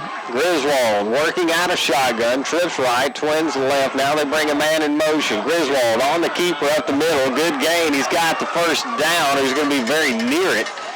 Yeah. Griswold got on the inside of Grady Allison on that one. Grady turned him on the inside, and Grady's been there to meet him previously, but just wasn't there. And Griswold is a load. He's a hard man to get down. It'll be 1st and 10 now for Dumas. 6:53 to go in the ball game. Malvern leading 41-35. Ball spotted just shy of the Dumas 25. Griswold working again out of shotgun, looking to throw. Over the middle, it is caught. Caught and over midfield. Finally run out of bounds at the 41-yard line of Malvern. On the reception was Trey Winchester, and Dumas is threatening to take the lead. I believe that was DeMonte Spencer, number 11 for the Dumas Bobcats on that one, and yeah. But anyway, the ball was thrown out there. He did a good job going to it and getting. And Leopards need to get this one back going. I just got a final in Nashville 21, Gentry 20. So the Scrappers out of our conference moved to the second round with a big win over Gentry. Twins right, Twins left for Griswold. Griswold takes the snap, fakes the give, looking to throw. Over the middle pass is complete. Another big gain. Fumble on the play. It's scramble. It looks like the Leopards got it. The defense is running off the field. They're going to call it. They're going to say the Leopards have it. Yeah. Wow. Both referees saying Leopard football, and the Malvern's going to get another turnover, this time off a Jonathan Spink's fumble. That could have gone either way. That ball could have been called dead, or it could have been that bunch could have called it any way they wanted to, Bake. And I'm surprised that we got that one, because that was the way I look at it. That was a 50-50 call, and the Leopards come away with a big stop here. Still got 6 minutes and 16 seconds left, and the Leopard offense have got to get something going now. The ball on the 10-yard line, 6:16 to go. Leopards up by 6. Warford now under center. Twins left. Give up the middle. Short gain for Malvern on first down. Well, the main thing the Leopards have got to do, and that's positive yardage. That's only a half a yard, but the Leopards have got to get some positive yardage on this first and this second down play, and it's going to make their third down play, if they get to that, a whole lot easier. It makes your play calling easier. It's kind of tough. Second and 8's a lot harder to call than second and 2. Second down and just almost 10 for Malvern. As Ron said, gain of really less than a half a yard on the previous play. That's King working quarterback. He's going to keep it. Goes up the middle. King looking for room on the right side. King's got the first down. It's going to be run out of bounds. Big play for James King. Big play for these Leopards. Did go out of bounds. 5 minutes and 26 seconds here left, and take some more time off of that. Main thing is move the yards, move the clock, keep the clock going, and see if we can't get out of here with a W. That does move the chains. Clock stops at 5:26 to go in the ball game. Leopards leading 41-35. Trips left now, split right. And that is King, I believe, back at quarterback, alone in the backfield. King's getting his last-minute instruction, Coach Fogelman. Give, hits the near side, loses the football, and Dumas is going to come up with it. Wow, Dumas comes up with it, so the teams trade turnovers, and now the Malvern defense is going to be put to test. Well, that's something you just don't see. And as many times as that kid's handled the ball and played, that's extremely rare to see a fumble like that from our tailback. And I'm telling you what, he's a heck of a ball player, and at some point in time, the law of averages are going to catch up with you, and that's just what happened to Dante. I don't even remember the last time that kid fumbled. 5:19 to go in the ball game. Dumas with the football and the home crowd on their feet. Griswold working out a shotgun. Trips right, Twins left. Late player arriving for Malvern. Griswold up the middle. He's got a huge gain. He's going in for the touchdown. Wow. Malvern was just not ready on that series. We were a man short. A defensive man comes sprinting out, and quite honestly, that breaks the concentration, I think, of the whole defense. And Griswold goes right up the middle, not even touched. And it's a 41-41 ball game right now. And the Dumas Bobcats are going to try to take a 1-point lead with the PAT. 5 minutes and 11 seconds. There's nothing to indicate to me, guys, that this ball game is even close to being over yet. You can see 2 or 3 scores in this ball game.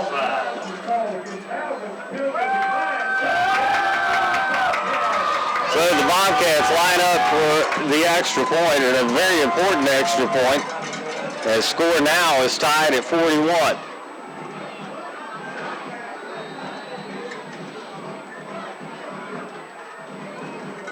Again, home crowd on their feet. Good snap, good hold. The kick's away. Oh, it's not it is no good. The score is tied at 41. Holy cow. And if you can see the collective faces of the people in front of us, there's as surprised as we are. I mean, the ball hit the upright, dead center and came back. 5 minutes and 11 seconds left in this ball game, 41-41, and the Bobcats are going to kick off to the Leopards. Onside kick! Onside kick! I don't think they're going onside. They might. We got 5 minutes, 11 seconds, and this ball game is up in the air. It's, golly, it's 10 after 10. We may still be here another 20 minutes. We may be here at 10 o'clock in the morning. Yeah, it puts it in a situation now the way these teams are playing. You know, it's very easily could go to overtime, and with 5-11, a lot can happen. Oh my goodness! Well, that ain't no good. Talking about a roller coaster ride. A couple of turnovers in a row, one for each team. Yeah, the Leopards come out and dominate the third quarter. Then Dumas comes roaring back here in the fourth quarter, and here we go. Short kick. Fielded at the 35, and tackle made up at the 40-yard line. Once again, old number 27, Lane Purifoy, he has really fielded a lot of kickoffs and absolutely took the ball and advanced it up for 5 or 6 yards. Good job by Purifoy. Leopards have the ball first and 10. 5:07 to go in the ball game. Again, score tied at 41 all. You just, what you'd like to do, you'd like to score with 5:06 and a half left in this ball game. And not get this 5 minutes and 6 seconds, you're saying? Yeah, not let this bunch have the ball again. King set up at quarterback, trips right, twins left. Brings Henson in motion. King on the keeper, up the middle. Flag comes in. Oh, my goodness. This is home cooking at its best, folks. That's really bad.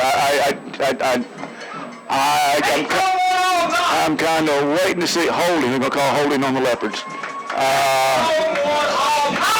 Wow. As you can tell in the background, the Malvern Leopard coaches are not real happy about that call. And holding us so bad. Unbelievable. Nonetheless, the Leopards they're going to have 1st and 20 on this one, and another big hole for the Leopards starting out here on offense. Tied 41-41 here in the fourth quarter, Mike. If you're going to overcome the adversity and morons and pinstripes, now's the time. Crap, hell, they marked off 13 yards from the line of scrimmage. I guess he said. Warford working out a shotgun. It's going to be second down 23. Give up the middle to Henson. He's going to be driving for a loss. That was first down. It's going to bring up second down and long now for Malvern. Well, that play, us running right into their left, hasn't been there all in the second half. I don't know what adjustments they made or whatever, but that's been a loss leader every time we've run it here. Leopards are really digging a hole here for themselves. 26, they're going to say, 1st and 26. Second down. 26.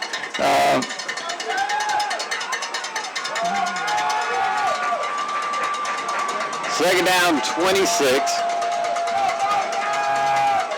Trips left, twins right. Warford close, far side, pass incomplete. It's going to bring up third down for Malvern, and a very important third down. Plenty of time left in this ball game. 4:09. Yeah. A throw out into the flats and a little high. James King couldn't bring it down, and third down and probably third down and a victory or loss right here, guys. It's very important. Twins right again. Twins left now. Warford working out a shotgun. As Henson set up to his right, takes a snap, has plenty of pressure, throws near sideline. Yeah, David Traylor was the intended receiver. Looks like he was. Yeah, he was bumped. And that's going to bring up fourth down for Malvern. We got the young man's receiving some attention on the field. We're going to take a short break. When we come back, 4:03 in the ball game. We're tied at 41. Once again, return to Dumas. Score tied at 41. 4:03 to go in the ball game. Leopards facing fourth and a mile. They're going to have to punt this one away to Dumas, and the defense is going to have to come up big. Dumas offense here late in the second half has really come into their own. Yeah, they've really come alive here in the fourth quarter, and they've had some things go their way, and the Leopard defense and character is going to be tested here with 4 minutes left. Buchanan gets the snap, gets the kick away. Nice kick, and Dumas not even going to try to field it, and the Leopards are going to down it at the Dumas 45-yard line. That's where the Bobcats are going to take over, 1st and 10. And with 3:53 to go in the ball game, it's anybody's game at this point. And quite honestly, and I hate to put it this way, I feel a lot better with whomever's got the ball in their hand at the time. That's Mo just goes from one side to the other. The big difference here in the fourth quarter, and it's one thing the Leopards could not do, is mistakes in holding, mistakes in offsides, mistakes in down here not getting a man in for the touchdown when you have 10 men on the field. And here we go. Griswold working out a shotgun, takes a snap, looking to throw, looking to his right, far sideline. It's going to be caught for a touchdown. Wow. And that is huge as the Bobcats now go up 47-41. It'll be interesting here to see what the Bobcats do. 3 minutes and 45 seconds, the Leopards got all the time in the world. James King was going back for that ball and quite honestly just misjudged it. I mean, it's one of those things that he just couldn't get back there, and that I believe that was number 8, Trey Winchester, that got back there, wasn't it? Believe so, and that's... It looks like the Bobcats may be going for 2. Wow, okay. Griswold sets up in shotgun. You got to figure he may be going. Yeah. He is going to keep it. And it's hit and is in for the 2-point conversion, and that's enormous. As now the Leopards have now not only have to score, but going to have to get the 2-point conversion in order to tie this one up. 3:45 to go. You're listening to Malvern Leopard Football. Once again, we return to Dumas, where now the Bobcats lead Malvern 49-41. 3:45 to go in the ball game. Leopard offense has got to find some continuity. Quick score here. PA defeated Farmington 12-0. Kick angled towards the sideline, fielded at about the 12. Good return from Malvern up at the 30-yard line, and now the Leopards are going to have 3 minutes and 39 seconds to mount a comeback. This is a game, Ron, that at times Malvern has looked completely in control of, And at times it seemed to totally lost their way. Yeah, it's been a situation where it maybe come down to and Coach Fogelman said this in the coaches show. It's going to come down to who wants it worse and whose will it is. And so far in the second half of the fourth quarter here, it's been the will of the Bobcats a little bit stronger than the will of the Leopards. Warford working out of shotguns, 2 men in the backfield alongside him. Twins left, split right. Takes a snap, looking to throw, near side, throws underneath to Hardiman. Hardiman dropped for a loss. Had plenty of time that time, just we had one receiver deep. King was deep, and it was just Hardiman has done a lot of good things for the Leopards. He just couldn't get loose and pick up any yardage on that one. But once again, gosh, you can't make mistakes and end up 2nd and 15. It's the kiss of death. It's going to be second down and about 20 for Malvern. Warford looking to throw, has pressure, escapes to the right, has some running room, tries to cut upfield, and he's going to be dropped at about the 25, so a pickup of maybe 2 on the play. We'll bring up third down for Malvern, and it's pretty much, well, I won't say third down in your season. You got 2 downs here to work with. Yeah, 2 minutes and 40 seconds counting here, and the Leopards just have not been able to get anything going north and south here. They need to go about 20 yards south here right now. Warford looking near side, hit. Escapes one tackler. He won't escape the second. It's going to be fourth down for Malvern. Yeah, we're not doing a real good job of picking up our second and third receivers, and this is it. This is fourth and season for the Leopards. It's going to be fourth down and 20 for the Leopards. They've got to get up about 21 yards. They've got to get up to about the 41-yard line for first down. Warford working out a shotgun. Takes a snap. Plenty of time. Got King over there. He is. Throws over the middle. It's caught for a first down. Well, I tell you what. I'm going to tell you what. That's Corey Matthews come across there. And Corey is the biggest of his young career. 12th grader and 133 pounds, and he was going. Leopards are still in this one. 1:36 to go. First down and 10. Warford again looking to throw. Far side, complete along the sideline. Another first down for Malvern inside the 45 of Dumas. Leopards threw it that time. Dejon Don over there, the 5'11", 170-pound wide receiver, defensive back, took at the ball and did a nice job of getting up the field. Minute 20 seconds here, and the Leopards are trying to quieten down this Dumas crowd, and they have a little bit. First down and 10. Again, Warford working out a shotgun, takes a snap, throw underneath, pass complete. 3, maybe 4-yard gain up near the 40. Oh, they're going to give him a horrible spot. And they're going to call it a 2-yard gain. Leopards call a timeout, and Leopards still have two left. Minute 11 to go here in the football game. 49-41, the Leopards trail. You're listening to Malvern Leopard football. Once again, we return to Dumas. Leopards trail by 8. It's 49-41. It's going to be second down and about 9 for Malvern. Twins to either side. Warford working out a shotgun as Henson set up to his right. Takes a snap, drops straight back. Looking for throws towards the end zone. Got it! Oh, man, dropped by James King, and that's a rarity, folks. You don't see that.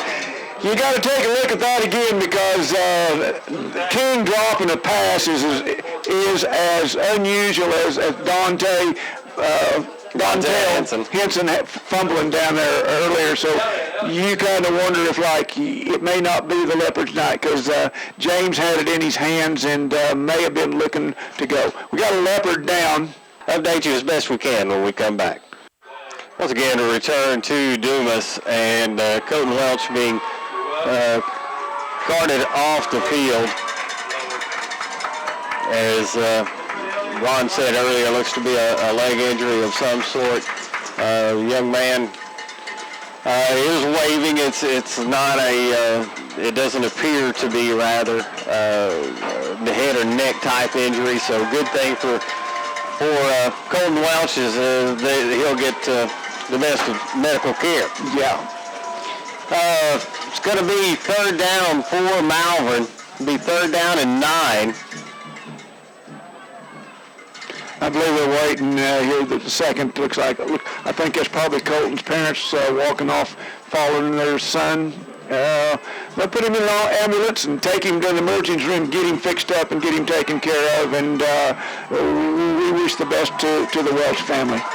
Minute 5 to go. Third down and 9 for Malvern. Warford brings a man in motion. Dejour Dawn, and now Warford looking to throw. Far sideline. Lays it up, looking for King. Incomplete. Incomplete. And another day and time you could have called number 5 over the back, but we're not going to get that this late in the ball game, I don't think. Yeah, it's going to bring up fourth down and 9, and there's another one of these situations. It's fourth in your season. 59 seconds to go. Leopards have got to convert if they're going to have a chance to tie this one up. The Bobcats got 2 deep safeties, 25 yards off the line of scrimmage. Warford looking to throw. There it is. First Let it go over the middle. Called first down Malvern, and the Malvern sidelines are livened up. All of a sudden, Corey Matthews, here in the senior year in the state playoffs, has caught 2 big-time fourth down passes. Brings up first down and 10, 52 seconds now to go. Maybe they can send Corey across the middle and get him a touchdown.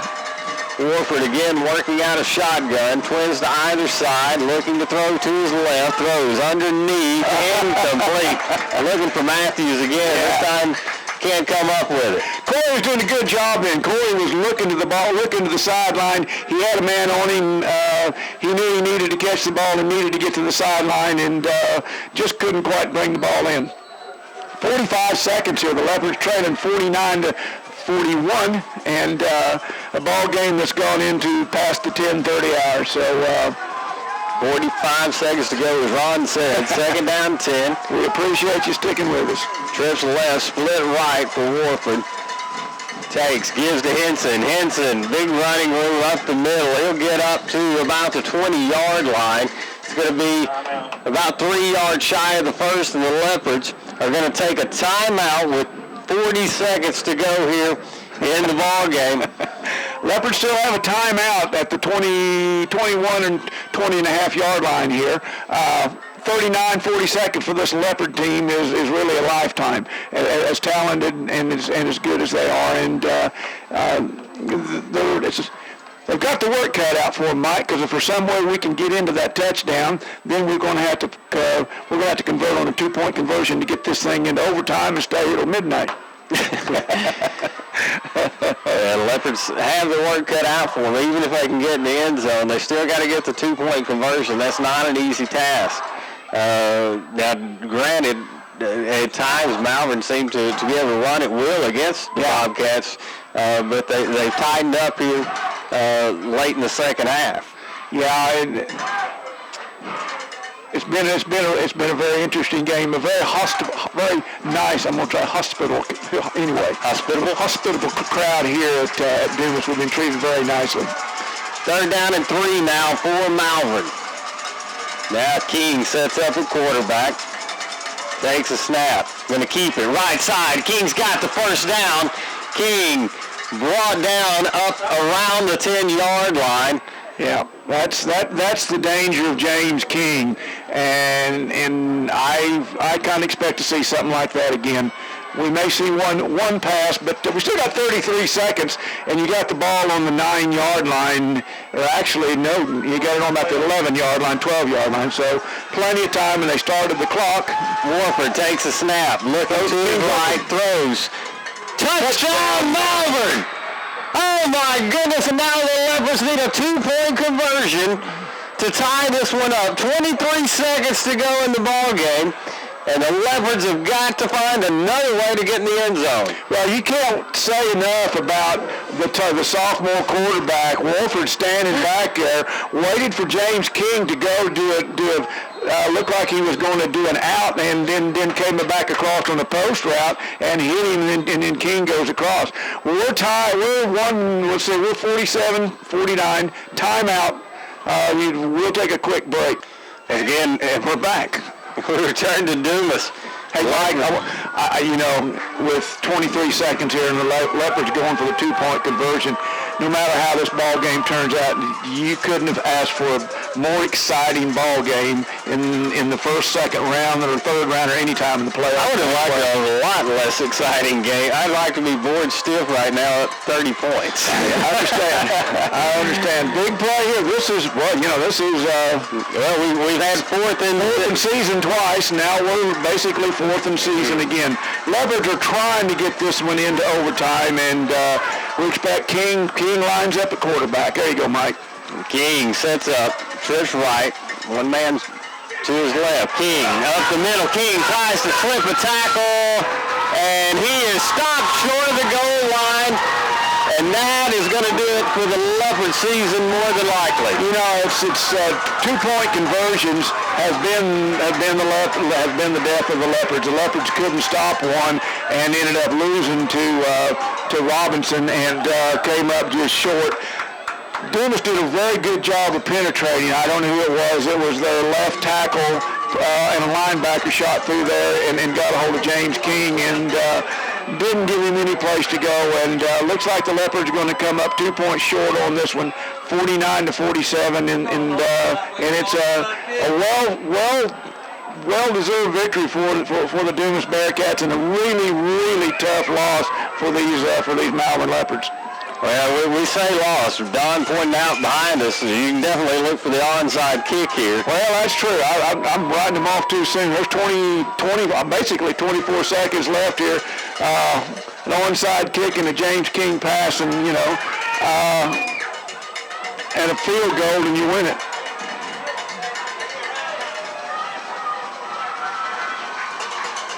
You just had the feeling, though, going into that, Mike, I did, that somehow the Leopards were going to tie this thing up at 49-49 and take it into overtime.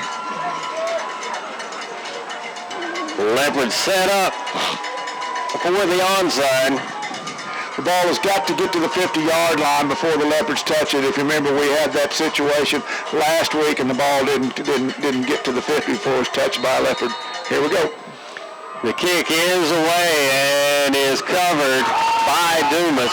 Yeah, it was the bounce went right into a Dumas Bearcat, a Bobcat, and fell on it. And we expect Dumas to take a knee here and take a victory into the second round of the playoffs. Wow, it's what a roller coaster ride, Ron.